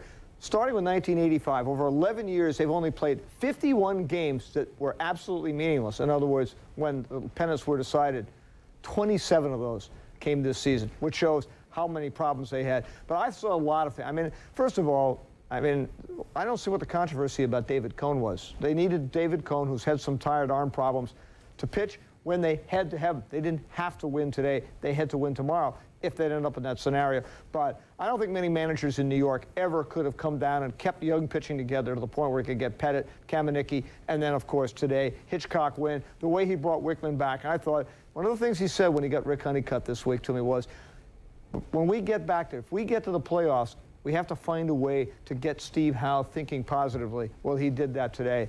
I mean, the Yankees are in very good shape right now. All right, let's switch gears. The Angels have to fly to Seattle. I don't know how good a shape the Mariners are in. Clearly, with Randy Johnson going, that's good. But then what? The Yankees situation, let's put it this way. There are Red Sox fans all over New England that are ordering takeout hemlock right now because the Yankees are in a perfect situation. They're not going to see Johnson until they get back to Seattle, if it's Seattle. They probably won't see Bennis until they get back to Seattle. Certainly, they won't see Finley or Langston in New York. They're in great shape. They've got Cone rested. They've got Pettit in perfect pitching shape. They don't know about McDowell. They can give him another week. He's got the bullpen back. This is a very dangerous team for one that would have finished 21 games behind the Indians, but I think they're in great shape going into the playoffs. And you wonder how much of an effect that Mattingly story is going to have on them. Clearly, he's their leader. He's leading them there. Well, it's a one-game playoff in the AL West. Later, we're going to take a look at the other series, which is set, the Indians and Red Sox, and the National League story. Will there be a one-game playoff there as well? Great games in both Colorado and Chicago. At Chicago, what may be the best series of the year, and today, Chapter 4 between the Astros and Cubs, as good as the previous 3. And the Rockies doing some scoreboard watching and home run hitting. 2 one-run games when Peter and I come back. National League. The Astros' postseason hopes were fluttering like a kite in the wind, a 30-mile-an-hour wind blowing out at Wrigley. In a wind like that, you really have no control over where the kite flies, and in a season like this, turns out that Houston is not in complete control of its playoff destiny, needing a win and a Rockies loss to force a Monday playoff game. What a great series this one's been, back and forth, the wind blowing out. No score, bottom 3. Parents on first, Hernandez to left off Drabek, and Derek Mayday, chase it down. Parents scores, Hernandez to third. The pitcher, Steve Traxel to left. Hernandez scores again. 2-0 Cubs. Same inning, 4-0. And Mark Grace, Mr. Double, he'll double that. A home run to right off Drabek, a 2-run shot, his 16th. And Drabek's not getting it done. 6-0 Cubs. The Astros happy to see San Francisco putting 2 up on the Rockies. They start their comeback. Does Houston, Derek May. Forgot all about the error. A home run to right, his 8th, 6-1 Cubs. Same inning, still 6-1, 2 on. Milt Thompson, the pinch hitter, goes down against a Traxel pitch, and the wind pushes it out. Astros now down 6-4. Same score, top 5. Steve Traxel's pitch to Bagwell. He got it all, his 21st, 6-5 Cubs. Top of the 6th. They've each scored a run. It's 7-6 Chicago. Anthony Young pitching for the Cubs. Biggio, to left. Across the street, career high 22nd. We're tied at 7. Dunston grounds the ball to the right side. Watch Jeff Bagwell on this play. He'll barehanded and come home to get Howard Johnson. Peter, mistake on this play by who? Well, Howard Johnson, who usually hustles, looked like he was looking at the scoreboard, but great instincts by Bagwell to see it with a very difficult play in back of him trying to go to first base. Top of the 8th, 7-7. Bagwell's on third. Tony Eusebio to right off Foster. Sammy Sosa makes the catch. Bagwell beats the throw. He does it with the hand, he does it with the glove, he does it with the feet. Throws up 8-7, bottom 9, they're loaded. And the pop-up from Ozzie Timmons off Todd Jones. So the Astros do their part. 8-7, your final. May had a home run, a triple, and a single. Biggio's been outstanding. He scored 9 times in the series to finish with a Major League high 123 runs. Good news, by the way, for Jim Riggleman. Not the loss, but this, a 1-year contract extension. All his coaches back for 1996. Back to Biggio. Hit .524 over the 4-game series, but his bat had no control over what the Rockies would do later in the day. It's just one game. Take one game at a time. That's been our attitude for the last 10 days, and just go one game at a time. Hopefully we can get some help, and just, you never know. Just as long as you can get your foot in the door, you never know what's going to happen. Foot's in the door. Brett Saberhagen going for the Rockies. This is why they got him. Must win. Rockies at Coors, they're 44-27. Matt Williams hit that about 440 feet. Look at where it lands. It's 23rd, 2-0 Giants. Top 2, the Giants continue to play long ball. J.R. Phillips. Saberhagen didn't have it. 9th home run for Phillips, 3-1 Giants. He lasted 2 innings, gave up 7 hits and 8 runs, and you can tell he was frustrated. He is in pain. Rockies down 8-2, bottom 3. Eric Young takes Joe Rosselli the opposite way. It's gone, a 2-run shot, 8-4 Giants. Colorado continuing the comeback with a long ball. Larry Walker, he gets all of it. His 36th of the year, straightaway center field. It is now 8-6. Peter? Well, one place here, the Giants finally got to stop the bleeding here. Marvelous Burks, the best third baseman of the 90s, Matt Williams. Great play to keep it close. Typical of the way the Giants played hard in this series. More defense this time by Burks. Carrion had already driven in 2. Burks at the wall. Saves some runs. He robbed Carrion of extra bases. Still 8-6 Giants. Bottom 4, 2 outs. Eric Young at first. Well, listen, Don Baylor's team is always aggressive. Eric Young just gets picked off there. Just a little too aggressive. Bottom 6, scary play. Girardi up. To short left center. Bonds, Rich Aurilia, Matt Williams, they're all there. Boom, they bang into each other. Both players, Bonds and Aurilia, have to leave the game in the 6th. Rocks up 10-9. Top 8, Darren Holmes. Matt Williams can tie it with a home run. He blows the fastball right by him. Now top 9, Curtis Laskonic. He got Benjamin and Phillips with strikeouts. Baylor comes out to check on him. He leaves him in. That's confidence. Good decision, and he gets Reed to get to Galarraga. And the Rockies win at 10-9. Big celebration in Colorado. They rally from a 6-run deficit. They bail out Saberhagen, who allowed 8 runs in the first 3 innings, in Colorado. In 3 years, goes to the postseason. As for Bonds and Earlia, both needed stitches after the 6-inning collision. The Rockies finished the regular season with 200 home runs. For more on Colorado's quickest ever climb to the postseason, here's Steve Cyphers. Long before the fans watched the Rockies take their victory lap at Coors Field, the Rockies watched the scoreboard. And shortly after they saw Houston trailing by 6 runs, they found themselves down 8-2. Then the Astros started to rally, and Colorado was forced to do the same. We saw it, and maybe we relaxed a little bit. We got down 8-2, but it's been like that all year. You know, it's never been easy for us, and we started the season in this field with a dramatic win, and we ended it the same way. We know we had some work to do. We couldn't rely on. Yeah, give me more! The comeback capped a storybook season that now sends the 3-year-old franchise into the playoffs. A lot of players here for the very first time, they know what winning's all about. And when you have a new club, a young club, all of a sudden they get up in pressure situations. Curtis Lascanic stepped up a little bit more. He grew up a little bit. So that's what pressure situations are. Tuesday, the Rockies open a 5-game playoff here against Atlanta, a team that beat them 9 times in 13 games this season. While Kevin Ritz will start for Colorado, 19-game winner Greg Maddux goes for the Braves. The Rockies beat Maddux the only time they faced him this season, and they took 2 of 3 from Atlanta right here 2 weeks ago. The record that they've had against the Rockies throughout the years, it's no matter. This is the playoffs, and, you know, we'll deal with that on Tuesday. Right now, we're going to enjoy this and, you know, just soak this in and not soak too much more. We're not going to go blind. Maddux had a great year, you know. Now in the playoffs, I think all the stats go 0-0-0. So we're going to come out battling. I know he is, so it's just going to be a showdown. 3 years to get to the postseason. The Rockies, quick learners, you bet. Baylor's been there since the beginning. The Mets, they took 8, and they went on to win the World Series. Both the Royals and Blue Jays lost in the ALCS. So we can now tell you who's playing who and where. Dodgers and Reds from L.A. on Tuesday. Great series. The Braves and Rockies open up in Colorado on Tuesday. Pretty good thing, too. There is no playoff game there tomorrow. The forecast is for snow. That could be a factor.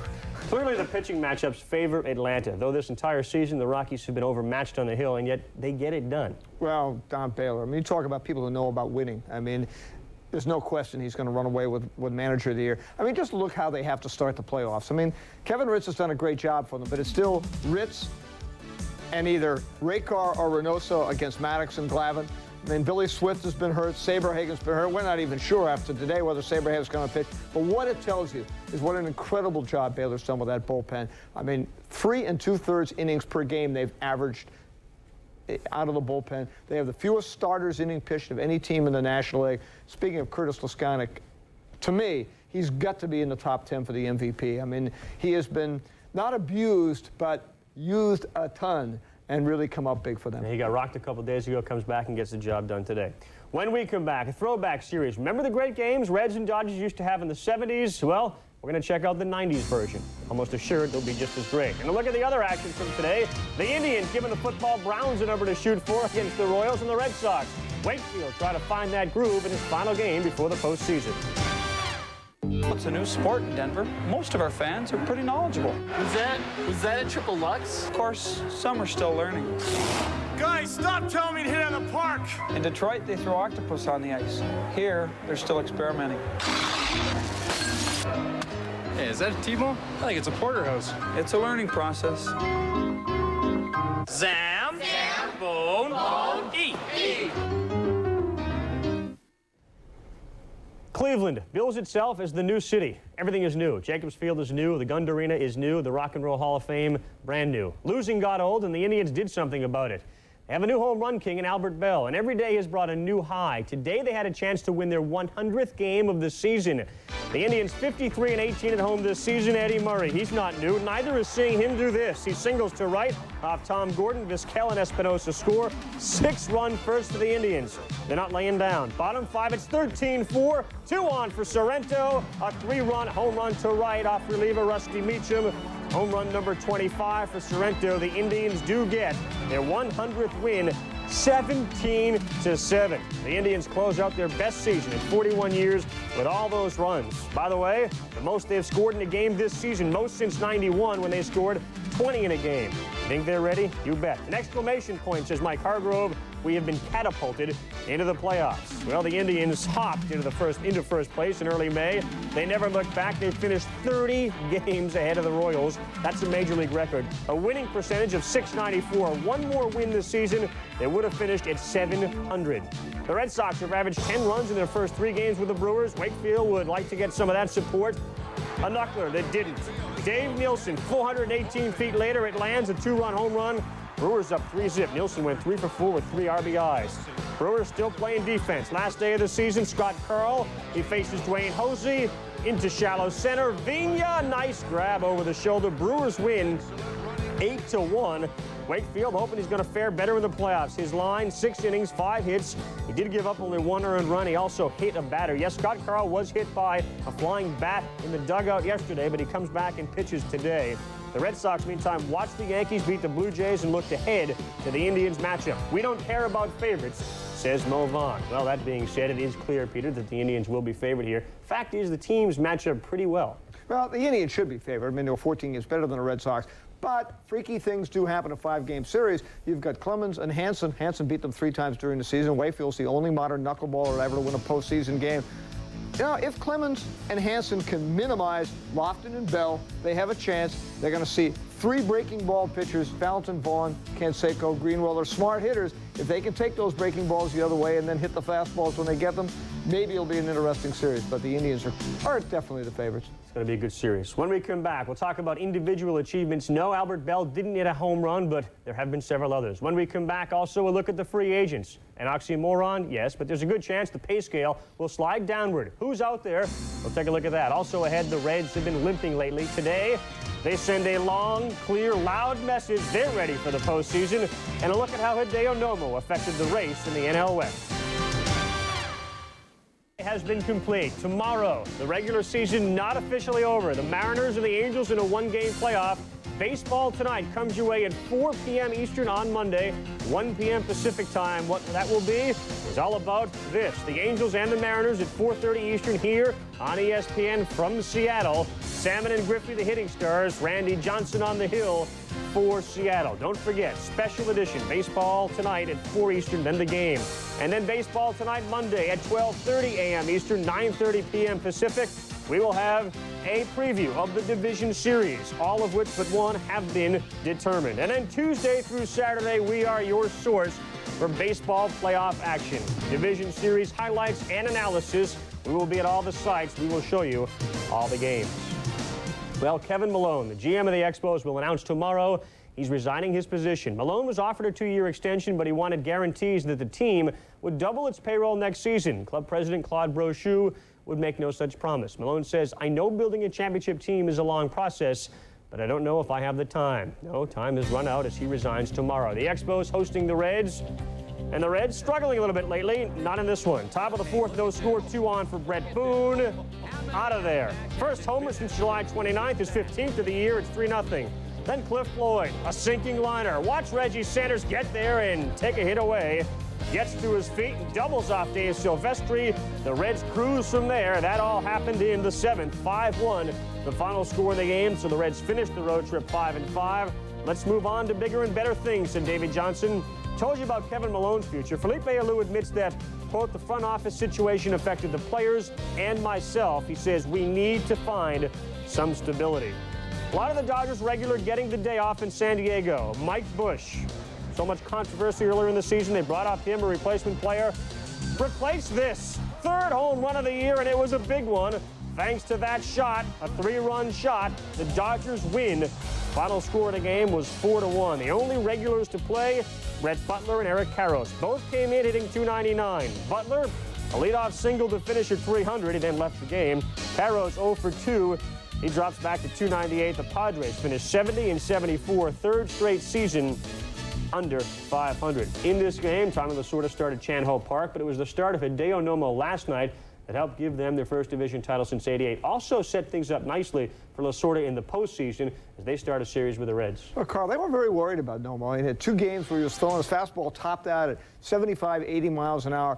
Last night, he came back to normal. Not only did he have a little juice in his eye to try to win this thing, but he had great stuff. He had the same velocity he had earlier in the season, same forkball.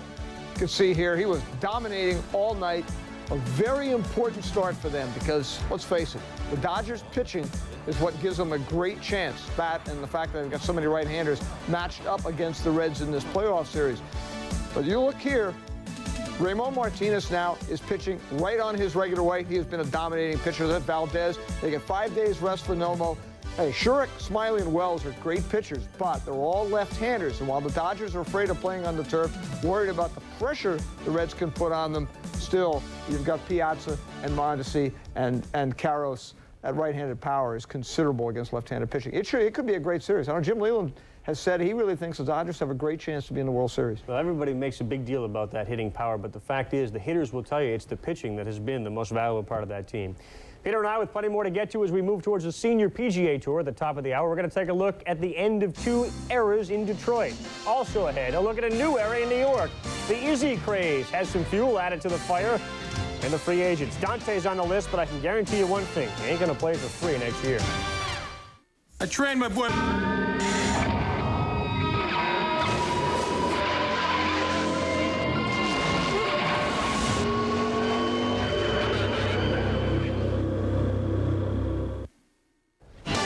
Back on baseball tonight on this final day of the regular season, although there will be a playoff game tomorrow on ESPN. Dallas Green looking for another strong performance from Jason Isringhausen. He strikes out Lopez with a hook. Javi goes down. He pitched 8 scoreless innings. Bottom 11, no score. Brad Woodall facing Tim Bogart. The bases are loaded, and he goes for a walk to first. Damon Buford comes in to score, and the Mets win it by a final score of 1-0. The Mets tie a club record with their 11th straight home win and finish the second half of the season with a 46-29 record, second best in the National League to the Braves. Isringhausen, 8 scoreless innings. He finishes the year with an ERA of 2.81. The Phillies were 5 games under 500, trying to nail down sole possession of second place. Do they do it? No, they do not. Florida beats them 8-2. Eisenreich went 2 for 4 with an RBI for the Marlins. Arias, 3 for 5, 3 RBIs and a home run, his third. So what does that mean? As far as the standings go, the Phillies and the Mets tie for second. The Mets have been tremendous to close the season. The Phillies were that way in the beginning. Through June 25th, the best record in the National League, but since jumping out to that mark, they have turned in the worst second-half performance of any team in baseball. As far as the Mets go, a lot of people say they are one guy away, one big bopper away. There are some free agents out there. This is one of the guys, Craig Biggio. Well, yeah, Biggio especially. I mean, the Mets have an awful lot of money to play with. There are a few teams that do, Boston and a few clubs like that. But when you look, the first 2 guys that come to my mind, there's some great pitchers on the market, but Craig Biggio, in my mind, I mean, he is a tremendous leader. He's a superb defensive player. He hits power. If he went to Colorado, he might hit 35 home runs and steal 35 bases. And I mean, in my mind, this guy, matter of fact, Buddy Kerr of the Mets, a great infielder himself, was asked, who's the best second baseman you've ever seen?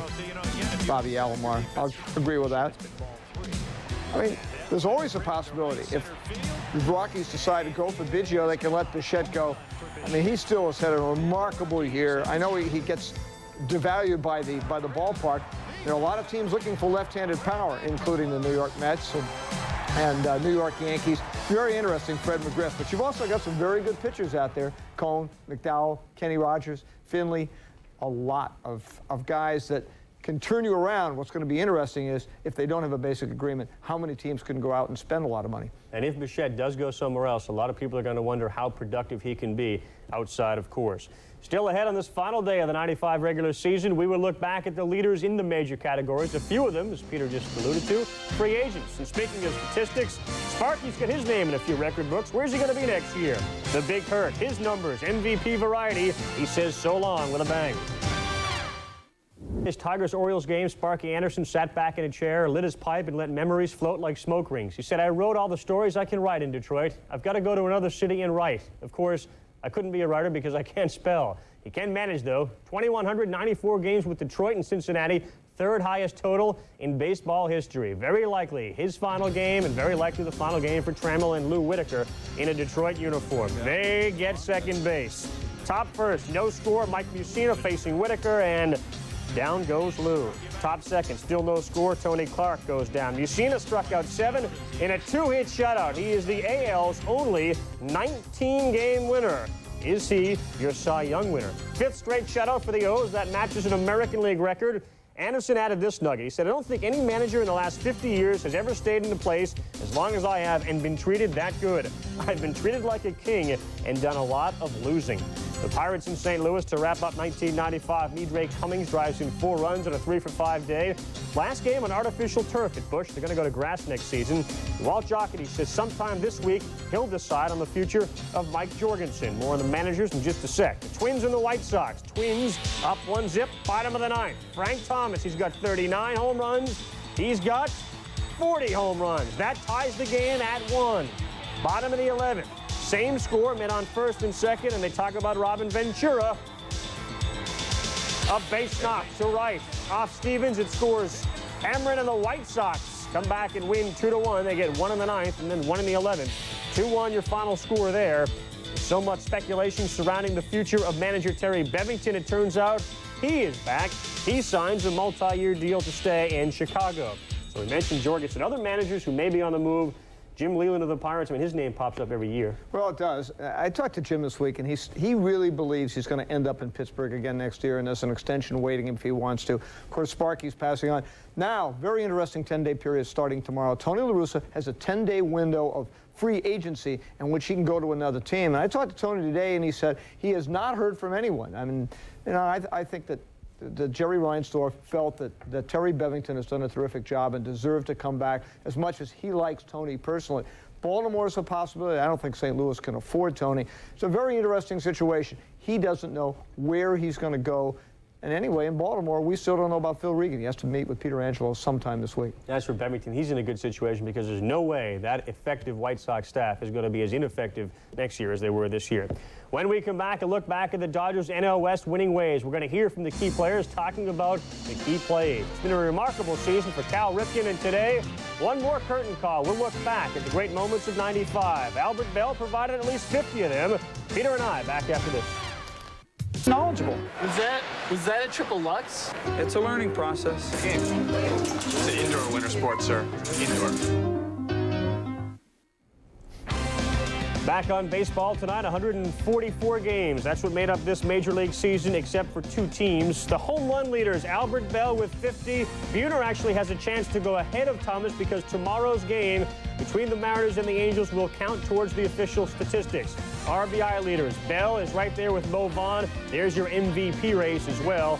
Your American and National League average leaders. We talked about Martinez at 354. Boom, he wins his 2nd batting title. Tony Gwynn, 368. Nothing new there.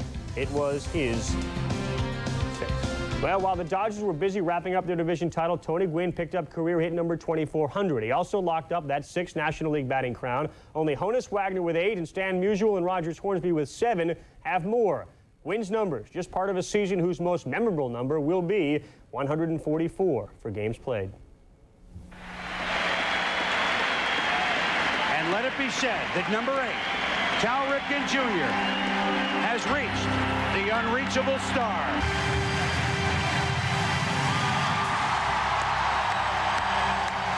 No record was broken with more fanfare than Cal Ripken Jr. passing Lou Gehrig for the most consecutive games played.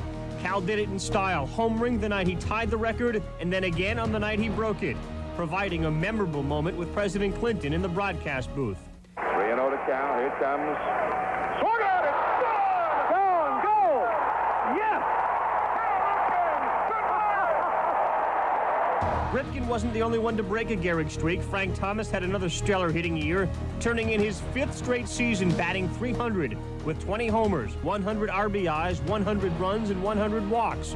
Gehrig and Ted Williams had each done that 4 straight years. Is Greg Maddux the best in baseball? Yes. McGriff to Maddox. Folks, tonight you've witnessed another masterful performance by the best pitcher in baseball, bar none. The record sounds like it's skipping when announcing the National League Cy Young Award. When Greg Maddux wins it this year, he will become the only pitcher to win the award 4 straight times. As if that isn't good enough, Maddux broke the record for best winning percentage in a season by a pitcher with at least 20 decisions. He has won a record 18 straight games on the road.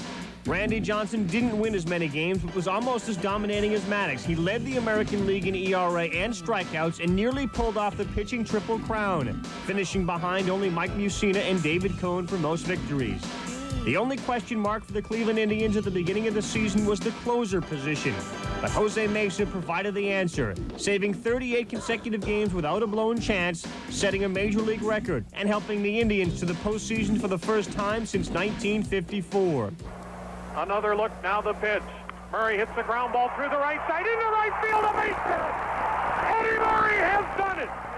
The 20th player in baseball history to reach 3,000. The hits didn't come consecutively, but Eddie Murray finally reached 3,000 in his 19th season, and he did it impressively, hitting well over 300 for the year. If it was an extra base hit, then the man at the plate must have been Albert Bell. He became just the 8th player to have 100 extra base hits in a season, and the 12th to hit 50 home runs in a year. In one stretch during September, Bell homered 12 times in a span of 10 games, including 5 and 2 nights at Comiskey to tie a record.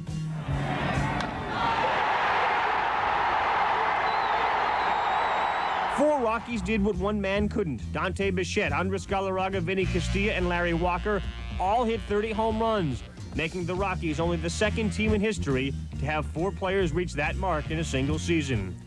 Dave Mitchell, Player of the Week in the National League this past week. And this one is gone.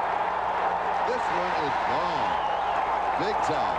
Whoa! While Ken Caminiti didn't homer as often as the Rockies, he did something as rare. He homered from both sides of the plate in consecutive days to tie a record. Then did it again 2 days later to set the record of 3 times in one season. And Greg Harris showed that pitchers can do it from both sides as well, throwing right-handed and left-handed in the same inning. How rare is that? He became the first to throw from both sides since Elton Icebox Chamberlain way back in 1888. Oh, we showed you the offensive leaders. What about the pitchers? Mussina with 19 wins. Randy Johnson has a chance to get to 18 as he pitches tomorrow on ESPN at 4:30 against the Angels. National League, Maddux, Cy Young, done deal. American League, your save leaders. A lot of people think Mesa with 46 should get MVP consideration. Randy Myers in the National League with 38, 2 better than Tom Henke, 5 better than Rod Beck. Well, it has certainly been fashionable in 1995 to bash the sport of baseball. On this final day of the regular season, the Associated Press has released a poll of 1,008 adults taken just 10 days ago. The poll shows that 6 in 10 fans have less interest in the game now than before the strike. More now side with the owners than the players. 46% say that having wildcard teams is a change for the better. 12% say it isn't. 8 out of 10 fans do say they're going to follow the World Series closely on television. Well, speaking of fans, they have in many cities stayed away. Attendance down overall 19%. Well, Carl, I think part of that is the group sales. That's about half of it. They never did have any group sales. That's very important in certain cities. But let's face it, a lot of fans were mad that the players walked out. They're mad at owners. And also, they lost the everyday interest. And baseball is habitual. They learned to do other things in the summer. That really hurt them. What really scares me is the playoff situation. I doubt they're going to probably... I mean, if Texas had been in there, they wouldn't have sold out. The Braves aren't going to sell out the first round. Houston would have been a complete embarrassment to baseball. March Schott has forced the Reds to lose a lot of interest. I don't think you're going to see anything close to a sellout there. And meanwhile, just George Steinbrenner can keep telling us how bad it is to go to Yankee Stadium. I want to see how many people are there the next 2 days. I mean, on Tuesday and Wednesday. I think that may be a real problem, too. Boston will sell out. Colorado will sell out. Cleveland will sell out. L.A. will be close. But I know, talking to some scalpers in Boston, they say it's not going that well because they think the tickets on the street will be face value, and that really says something. It'll be interesting, too, because baseball owners and players took away last year's postseason. This year, the fans have a postseason. Maybe they stayed away during the regular season and will show up for the postseason. We'll have to wait and see. When we come back, we're going to check on the Dodgers. Many magic moments that lead to their first NL West title since 1988. Let the celebration begin. Let the recap begin when we come back on Baseball Tonight after this.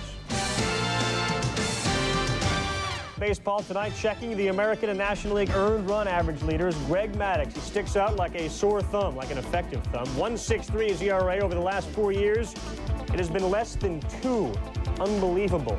Elsewhere, your K-Kings, Randy Johnson, clearly above the rest with 282, and have a chance to add to that tomorrow. Hideo Nomo, rookie year, with 236. Speaking of Nomo and the Dodgers, they were in first place when the players' strike ended the '94 season. Tommy Lasorda didn't know if they'd ever get the magic back. Well, the magic returned last night in the form of Raul Mondesi, playing the role of Kirk Gibson, Shelley Smith on the magic moments that helped L.A. win the West. There's usually a hit. Fonville to replace Offerman, the All-Star. Pretty good job of putting this puzzle together. Definitely. I mean, we all talk about the red speed in this, but you've got Fonville and Butler 1-2 in the National League and infield hits. Delino to Shields. Fonville's done a great job at shortstop, but a lot of the defensive improvement also comes from the fact that Delino finally got healthy. Watch him in the postseason. All right, watch the Dodgers and the Reds. They'll meet on Tuesday. Peter and I back with some final thoughts on this final Sunday of the regular season. Also, when we come back, a look at the balls that never did. Jay Buhner's 40th was not enough for Seattle. We'll check the long balls and a bit. After some final thoughts after this.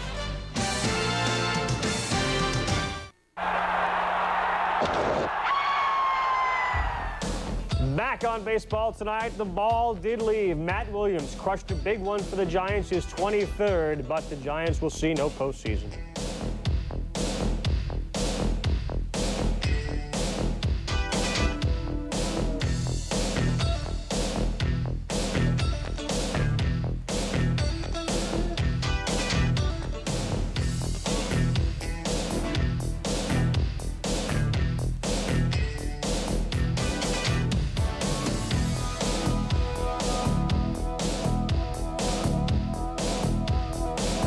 Don't forget, the regular season continues tomorrow. A special edition of Baseball Tonight at 4 p.m. Eastern. That precedes this, the biggest game of the year, certainly the biggest game in Mariners history. They'll face the Angels, a one-game playoff to determine who gets into the playoffs. Angels and Mariners at 4:30 Eastern, and it sets up beautifully for Seattle. Randy Johnson throwing. Well, they kill left-handers in the Dome. They're 26-3 with Randy. Randy's 10-1 in the Dome.